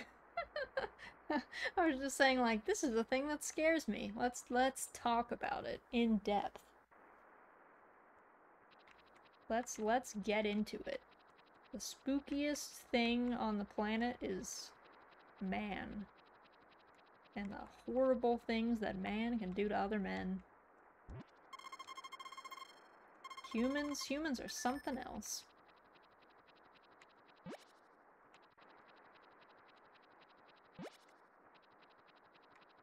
Sometimes I wash down, like, if I'm like in a funk and I'm reading some really like, or watching some really depressing like cult or serial killer things, I then like go find stories of like people doing like crazy things, like incredible things. And then I'm like, okay, some people, like, there are still good people out there. There's a reason why we shouldn't just like delete all of humanity. Okay.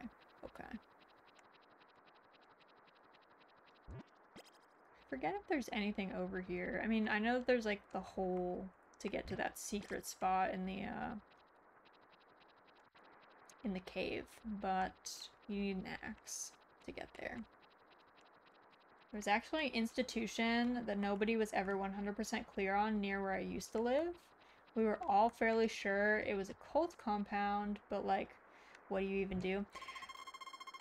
There's not really anything you can do. And it gets doubly, I think it gets really hard when it's just adults. I think for a lot of these cults, the in becomes when there's children involved, because then you can say, hey, like a child's welfare is at stake, and you can kind of get people to like take you seriously. But unless there's kind of like an obvious crime being committed, it's kind of like, well, adults can believe what they want to believe, even if that's like harmful to them, you know?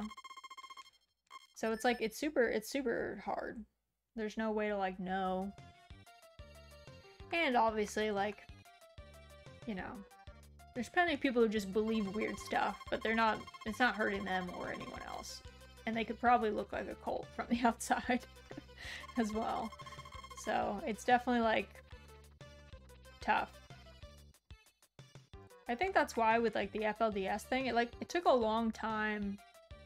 Or even like Warren Jeffs, who was committing like mass amounts of crimes. It took him a really long time to get kind of caught, because it ended up being like, it took a long time for people to know enough and like have enough evidence and then be able to like get things together to actually stop it. Even if there was, you know, even if they kind of had an inkling that things that were going bad, but, you know, you need proof. Which can be hard to come by. On a whim, I looked the compound up on Google Maps. Has a 5-star rating. Hey, you know? 5-star cult compound. That's good. I mean, maybe it's people in the cult that were like, yeah, this place is great, which, you know, grain of salt, I guess. But that is pretty funny.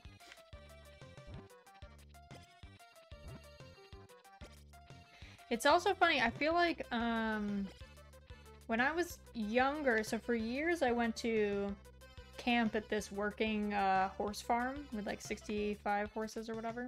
A lot of horses. And it wasn't really a traditional, I guess, camp in a lot of ways. So it was like, we weren't, I don't know, we were like, the cabins were like old converted chicken coops and stuff. So a lot of the like, I don't know, maybe off-putting but also kind of traditional summer camp architecture like wasn't there. But then when I was a little older, I went to a summer camp that was a language summer camp, and they didn't have a permanent space for it, so they rented out, I don't even know what it was, honestly. It was like, but some kind of like campground thing with a bunch of cabins and stuff, and they rented it out from some other organization. I don't know if it was like a Christian Bible camp or if it was like a nature's classroom, like they did educational work kind of in the not summer months situation. But either way, that place, it had a strong cult feel. Just the architecture, like the buildings were really weird. The cabins were strange. It felt like it could, like a cult could have gone on there. And you were like, you know, I wouldn't be surprised. I would not be shocked to find out years later someone being like, yeah, they tried to indoctrinate me here. I'd be like, you know, I knew it. I knew it, and I had a hunch when I was 15, whatever, however old I was. But I just remember being like low-key kind of freaked out because I was just like not used to that like classic camp architecture. I was like, this makes me feel weird. It's a weird space. I don't like this.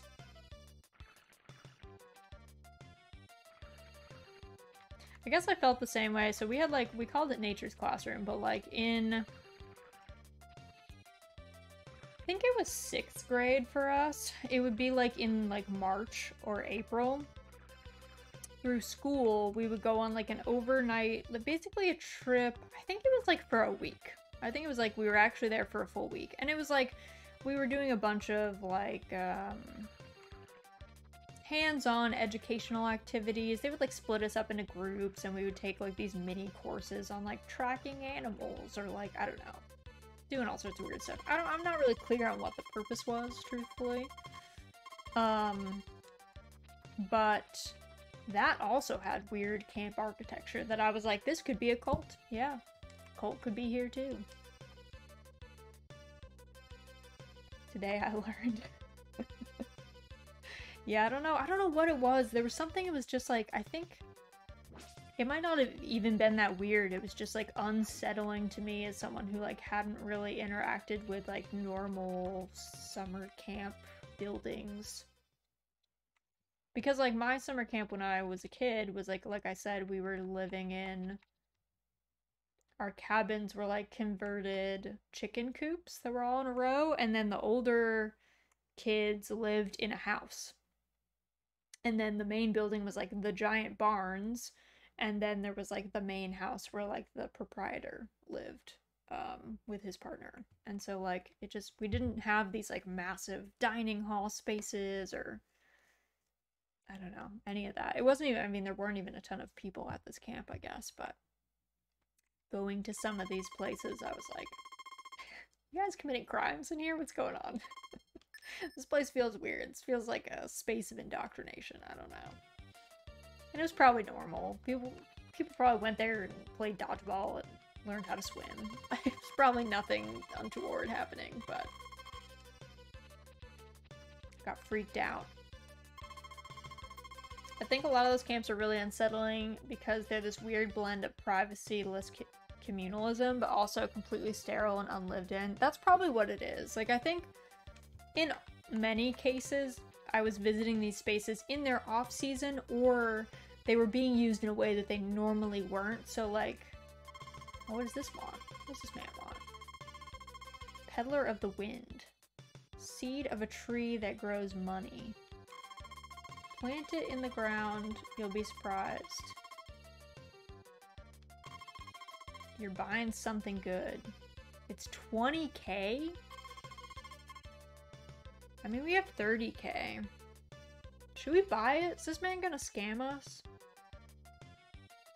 I think this makes a bell tree. Which I don't really know what that means.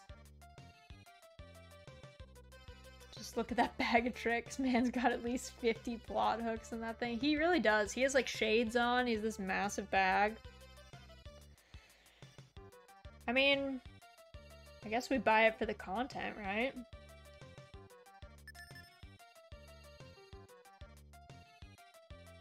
What is he doing? Where did he go? What did he get? I've planted it, mister. Look forward to today. Alright. I mean, it's today, right? There's nothing really to look forward to. It just is. So where is this tree? Where did he plant this thing? Excuse me, sir. I'm gonna have to go on some, like, adventure to find this. Alright. First up, let's take care of our animals. Is that the kanji for crime on his back? I don't even know what the kanji for crime is, so even if it was, I wouldn't know. Illiterate, like, kanji-less gaijin that I am, but that'd be pretty funny. If it is the kanji for crime, that's hilarious. That makes it doubly funny that we sold him Gale too. That he like showed up and was like, I do crime. And we were like, yeah, we'll give you our cow. It seems reasonable.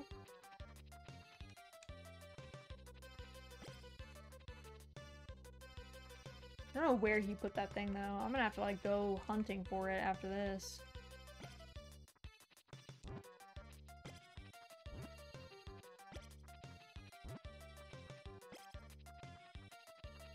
Yeah, I just remember, so like at this language camp that I was at,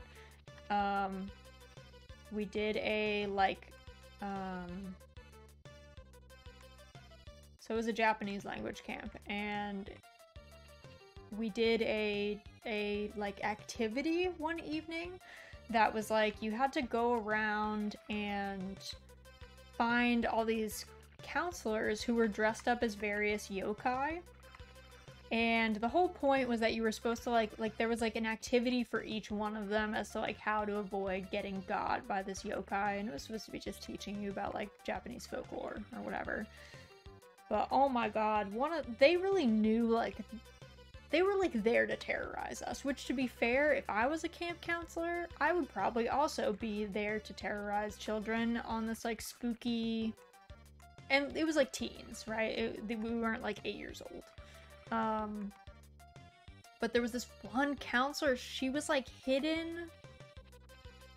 She was hidden. So first of all, there were 2 of them in this one space. I clearly remember because it actually scared me. Like they like got me. There was one, she was in this attic of this building that we didn't even use. Like we didn't use it for anything. And first of all, this attic was filled with beds, and it was filled with beds in a way that kind of felt like it was like an infirmary maybe or something, but it was deeply unsettling, probably because it was like not used at the time, and because there was a counselor dressed as a yokai hiding there, which is a spooky thing. And she was terrifying enough. She was the yokai, I don't remember her name, but maybe it might be Kiku, but the whole story is like, she was like a maid at a large estate, and the master of the estate, she was very beautiful, master of the estate is like making eyes at her, wife gets jealous, wife decides to take a very expensive plate from a set and hide it, and then like blame the theft on the girl. And I think in the story, she gets like yeeted down a well for the crime, which seemed, first of all, don't throw people down a well. Like, you need the well for water. If there's a body in it, you can't drink the water. Okay, so just like, from a practical standpoint, that's a terrible idea. But anyway, she got like thrown down this well, obviously died. And the instructor, the like counselor, and like doing this impersonation of this yokai had like, I think it was like 10 plates or something, and she was counting from 1 to 9 over and over and over in Japanese, and then when she got to what should have been 10, she would just start screaming, and you had to find the 10th plate like hidden somewhere and then give it to her. And then there was another counselor that had scrunched himself up in this tiny crawl space within this attic beyond this tiny door, and was making that horrifying like guttural noise from The Grudge. The like, I don't even know, the weird like groan noise. I can't even do it, but he was doing that in the wall. So that was also unsettling. So I was like, man, these counselors are they're going like hard here. Like they are ready to accept the responsibility of causing night terrors. They don't care. They're having a blast. They were extremely committed. And like, listen, on some level I like appreciated the commitment because I was freaked out, but I was like, man, they're going hard. But I was also freaked out. So like I got by them in a big way. And it was like, man, I guess if I was a camp counselor and I was like, and they were all in college, right? And we were like in high school and middle school. So like, I guess if I have to hang out with a bunch of like high school and middle school kids when I'm in college, maybe I'm also gonna like take any opportunity to terrorize them. Maybe, you know, maybe we were terrorizing them the rest of the year. I don't know. But they like didn't have to go that hard. I was like, okay. You guys like went 100% and I was over here like already, like they didn't even have to go that hard. Just making me go in that attic freaked me out. Oh, what is this? The bell tree? I'm not gonna touch that because I don't know if it's gonna do something. I don't want to like call the cow outside and then have her like, I don't know, get sick or something. Oh my god. I was like one tiny square too far. One wasted fodder. Though we wasted more than one fodder, considering I did give those chickens like all that feed. First chicken that we got, I didn't realize that if you give them feed, they just eat all of it. In a true chicken fashion, they don't ration that. They're a chicken. If you give them 6 feed and there's only 3 of them, they'll eat all of it. They're not going to sit there and be like, oh, I have enough for 2 days. No. They're just going to eat it because they're a chicken. And their little chicken lizard brain is like, food. Eat up. So we wasted like 6 fodder, I think, on the first chicken. We gave it a bunch because we were like, oh, we'll just stock up. Mistake. Mistakes were made.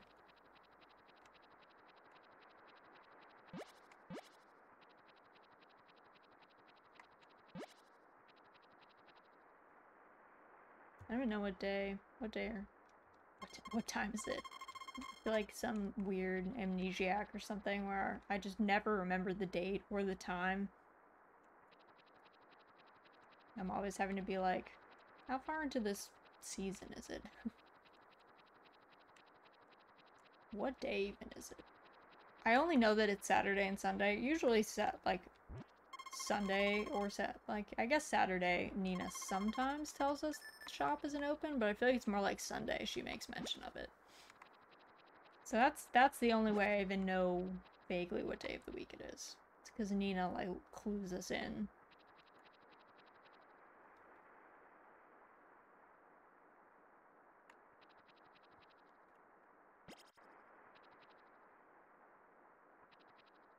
Trying to think if there were any other like notable camp counselors during that yokai adventure.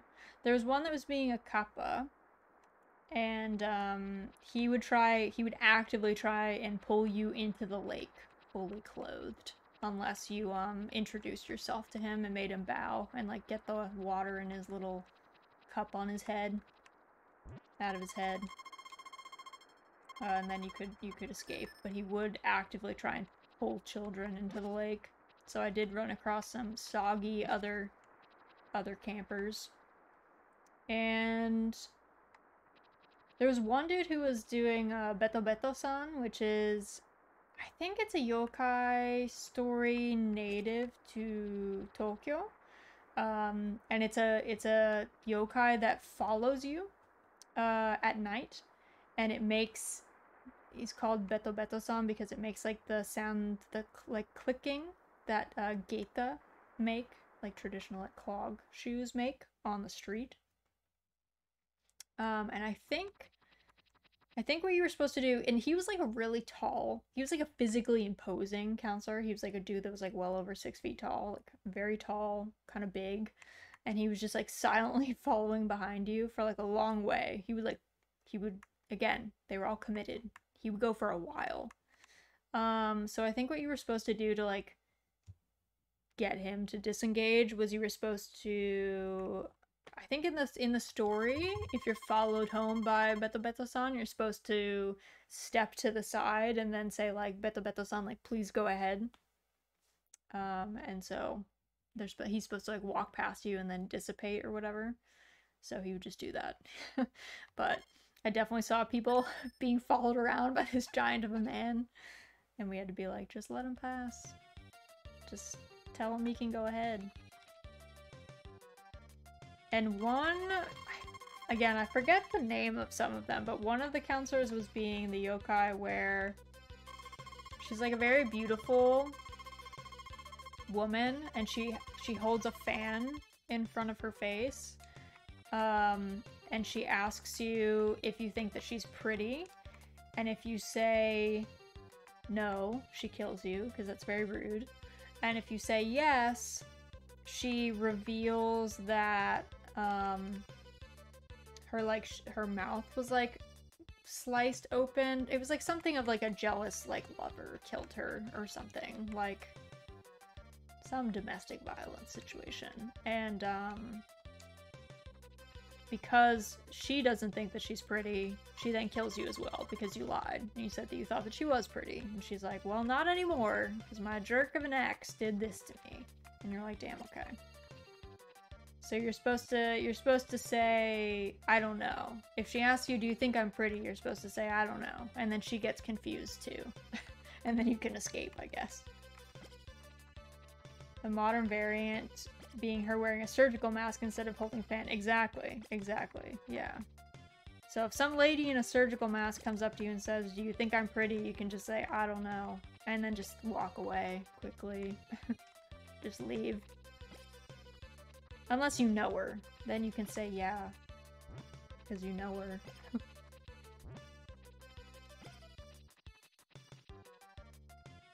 You know, don't be mean to people. But yeah. Let's not chop down all of our veg. We'll need Calf's help on this one. I think this is our last harvest of the season because I think today is like the 28th. Yeah. Calf, my child, come here. Oh, Calf, are you stuck?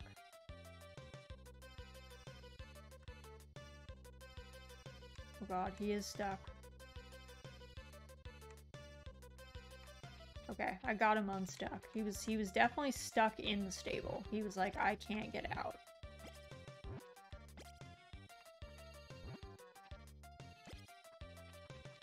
East Asian folk spirits are wild. There's a lot of weird ones in Western folklore too.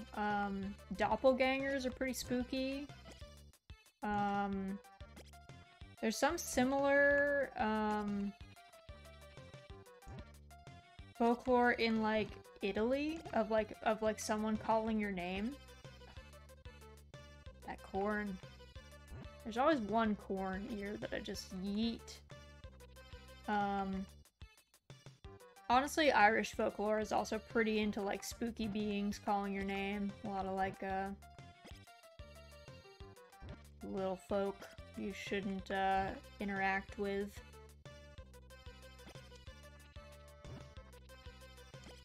Which, to be fair, someone calling your name at night outside, probably just don't answer. Just be like, you know what?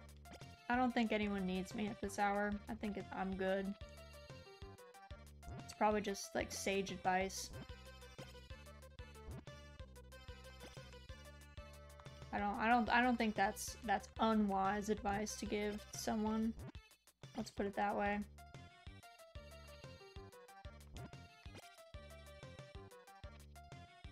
Whoop, this weed is really... Calf, please.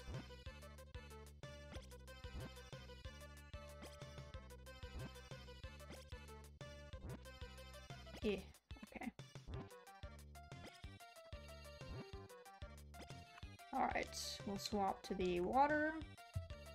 The entirety of Gaelic folklore is, wouldn't it be messed up if you saw a wee man doing something? It really is. It's like, wouldn't it be terrible if you witnessed a small person doing something and then your life was ruined and you're like, yeah, that would be pretty... That would mess me up. That would be traumatic.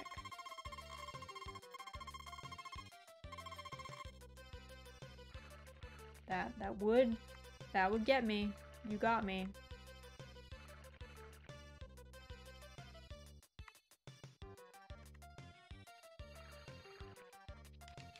Alright, close.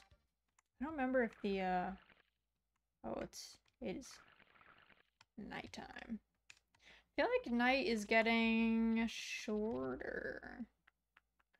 I might just be making that up, but I do feel like we're, like, time traveling a bit.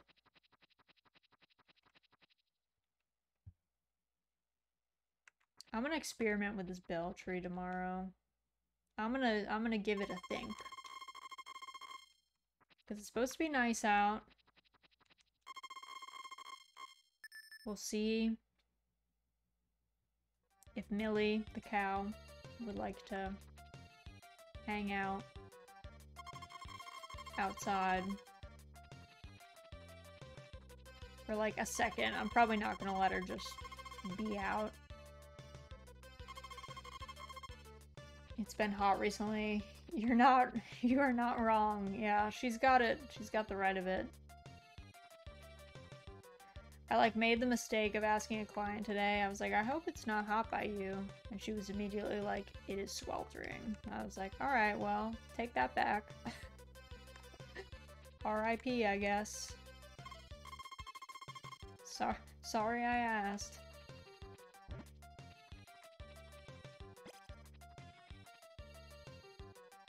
Were they in Texas? No, she's in Wisconsin, I think. She moved, but her office is in Wisconsin. So, I didn't see, that's why I thought it was safe, you know? I didn't think Wisconsin got that hot. So I was like, oh, it's probably not that hot there. And then she was like, no, it's been hot. Got up to 100 here. I live in Chicago. I didn't know that Chicago got that hot. That sounds horrible. That is very warm. It's not, like, that's not the way that I want to live. Just gonna, you know, put that out there. Alright, let's try this thing.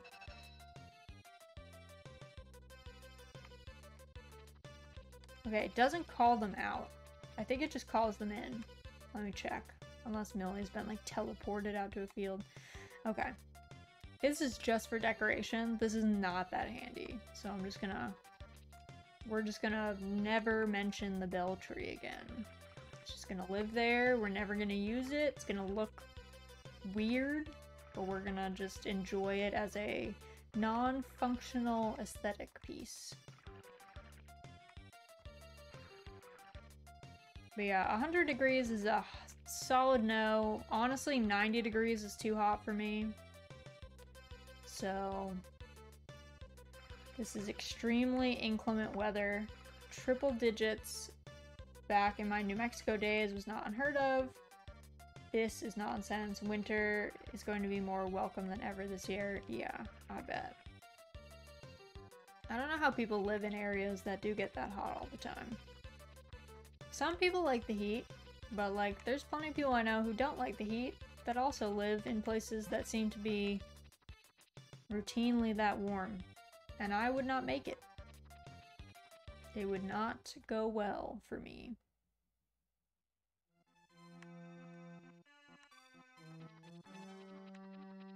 Even not, like I said, even 90s for me is too hot. That does not go over well. It gets up to that by me, but not this early in the summer and not like very routinely. Or maybe way more of an 80s kind of place. Zico, hello Aka. Welcome in. How are you? We are just vibing, honestly. We're like in the last few days of summer, we were just discussing how warm it has gotten in real life for some folks, and how some of us would expire and or do not enjoy weather that warm.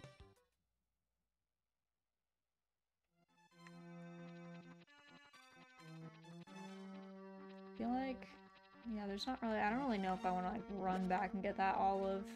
We're just gonna go home. We're just gonna go talk to Nina if she's even awake. She's not awake. It's so dark that I'm gonna say, it's so dark and the music is done. She's asleep. No doubt.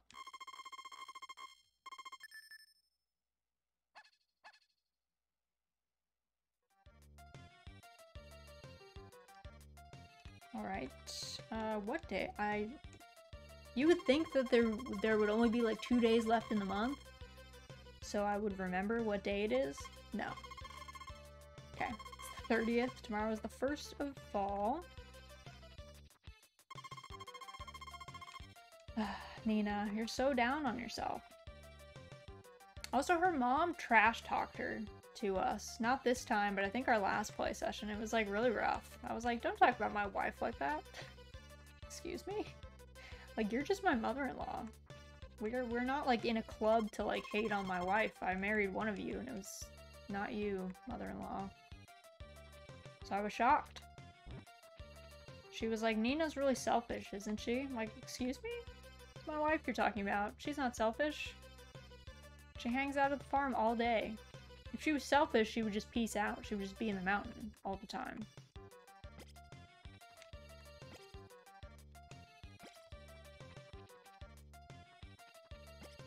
She wanted you to eat a frog for her. We already did that.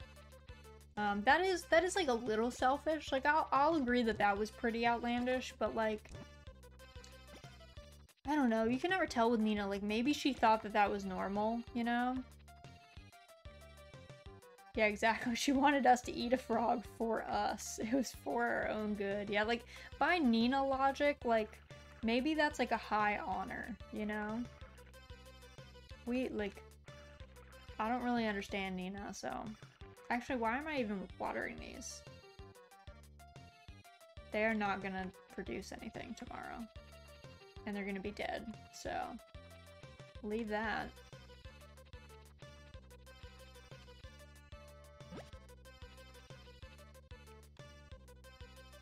But yeah, Nina... She's feral, but she's our wife. So we love her a lot. She's feral, but it's like endearing, you know what I mean? She's got like big gremlin energy, but that's why we married her. So to have someone else be like, she has big gremlin energy, like, you shut your mouth. You don't be saying things that you think are negative about my wife. Absolutely not. We do not tolerate that.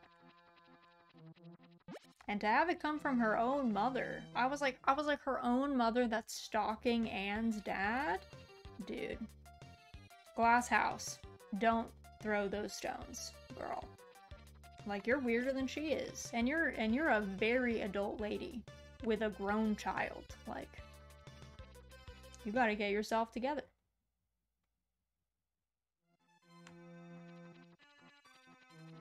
Because remember at like one of the festivals we found her crouched behind Anne's dad's house? And I was like, dude, what are you doing? And she was like, oh, nothing. She was real cagey about it. And then it like came out that she had like given Anne's dad a cake or something. And it was like, okay, lady, you are weird. You can just give him a cake. You don't have to like creep behind his house, like looking through his windows or something. Nina's mom is just envious that her daughter bagged a hardworking farm boy instead of needing to creep on a married man. Yeah, I don't remember what the situation with him is, if his wife is like dead or if he's like divorced or something. Like, I don't think Anne's mom is like in the picture, but for some reason I thought that Nina's dad was in the picture. But I might just be mixing people up. Like, for some reason, I thought that Nina's dad was the dude who's drunk in the inn all the time. But I might just be making that up. That might be one of the other girls' dads, so. That might be the good cook girl, you know? I'm not positive. But it was odd. It was definitely a strange experience. Even so, she should stop creeping and start trying to feed him a frog. Hey, it worked once, right? You know, it was... Nina married us. She got this giant house. This house is much bigger than what her mom has. I'm just gonna say. We don't really ask her to do a lot of work around the farm, you know? Like, we do all the farming. She kind of just hangs out. She for some reason feels like she can't go to the mountain and like hang out, but like she could if she wanted to. Like, we don't have a problem with that. You know, you can catch us on the mountain all the time. I think these are all not ready. Yeah. Okay.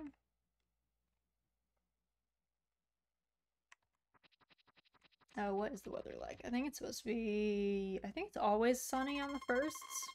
I don't really think it's like ever inclement weather on the 1st of a month. But you never know.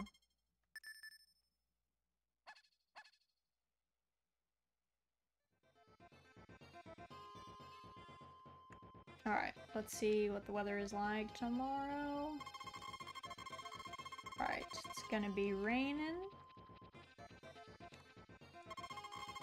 Shop is closed because it's Saturday. We do not mind. That is fine. Okay. I think we should cut these, honestly. We will work on that after, I guess. Oh yeah, we should be milking. We've gone so many days without milking Millie. Missed op here. Keep forgetting. I was like, oh yeah, she's grown. And then I just moved on. Didn't even think about, like, oh yeah, she's grown, so she is producing milk.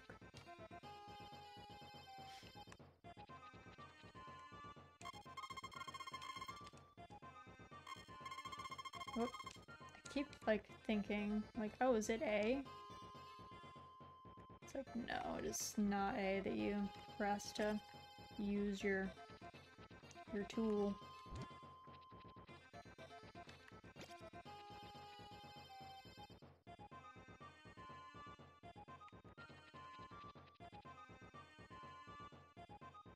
We should also, I guess we should probably check the fodder situation. I guess it's a little late, because if we needed more fodder, I needed to plant it before this point, but I think we're fine. I think last time I checked, we were in the clear. And if we need to sell, like, one of the chickens or something, we can do that. It's not the end of the world.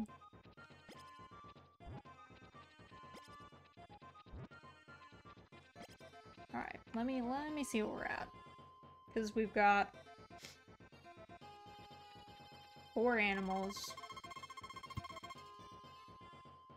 for 60 days. So we need 240 pieces. So we've got more than enough, honestly. And that should last us until we start producing again in the spring. The one super nice thing about this game is you keep producing, like, the hay fields come back without you having to plant them again, which is actually very nice. That is kind of something that I wish some of the other games, especially like later games and stuff, did. I kind of appreciate that. Because, like, truly a hayfield, you plant it once, and then it's just hay, and you're just haying every year, you know? You don't really, it's not like every year you go plant hay. That's not what that is. It's also funny because I live in a region where people have hay fields and stuff, and so, like, one time I think we wanted to get a plumber to work on something, and he literally called us back and was like, I gotta hay that weekend, I won't be able to. We were like, alright, fair. That's fair. I get it. See, the spotted one is the poisonous, what we assume is the poisonous mushroom, and we put that in the soup last time, which that was a little dangerous of us, so that was like some true crime level stuff. Alright, let me see, is Nina in here? Nope, she's not here. You eating croissant while balancing a mushroom in your head? Sasuga farm couldn't? Exactly. Yeah, we're very talented. It's a massive mushroom. That's like the size of one of those giant puffballs. Like a huge puffball. I don't even know. I mean, puffballs get pretty big, so I guess that would be not, like, out of the realm of possibility in, like, size of mushroom to human. I think there are some puffballs that get that big, so, but they're not red. They don't have a stem like that.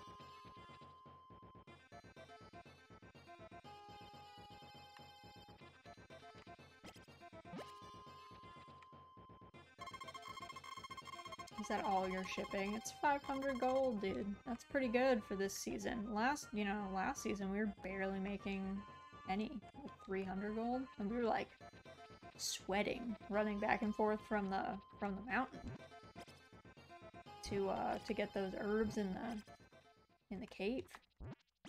Like, that was hard to come by.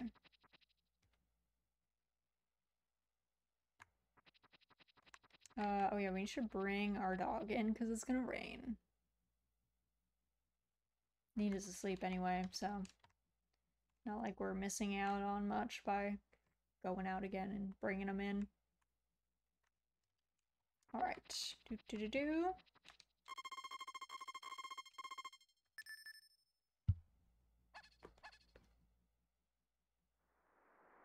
All right, nice. Do this while I swap. Okay, so it is a little past 9, which is our normal end point. So let me go ahead and go over here. Swap over. So yeah, we'll be back on Thursday for Mahjong Soul. Lumberjack might be a one-off. We'll see how we like it, and then Pioneers will be on Sunday. But anyway, I hope you guys have a great rest of your morning, afternoon, evening. I'll put you guys on a little bit of a stream ending screen with some music you can jam out to, and then I will catch up with you guys on Thursday.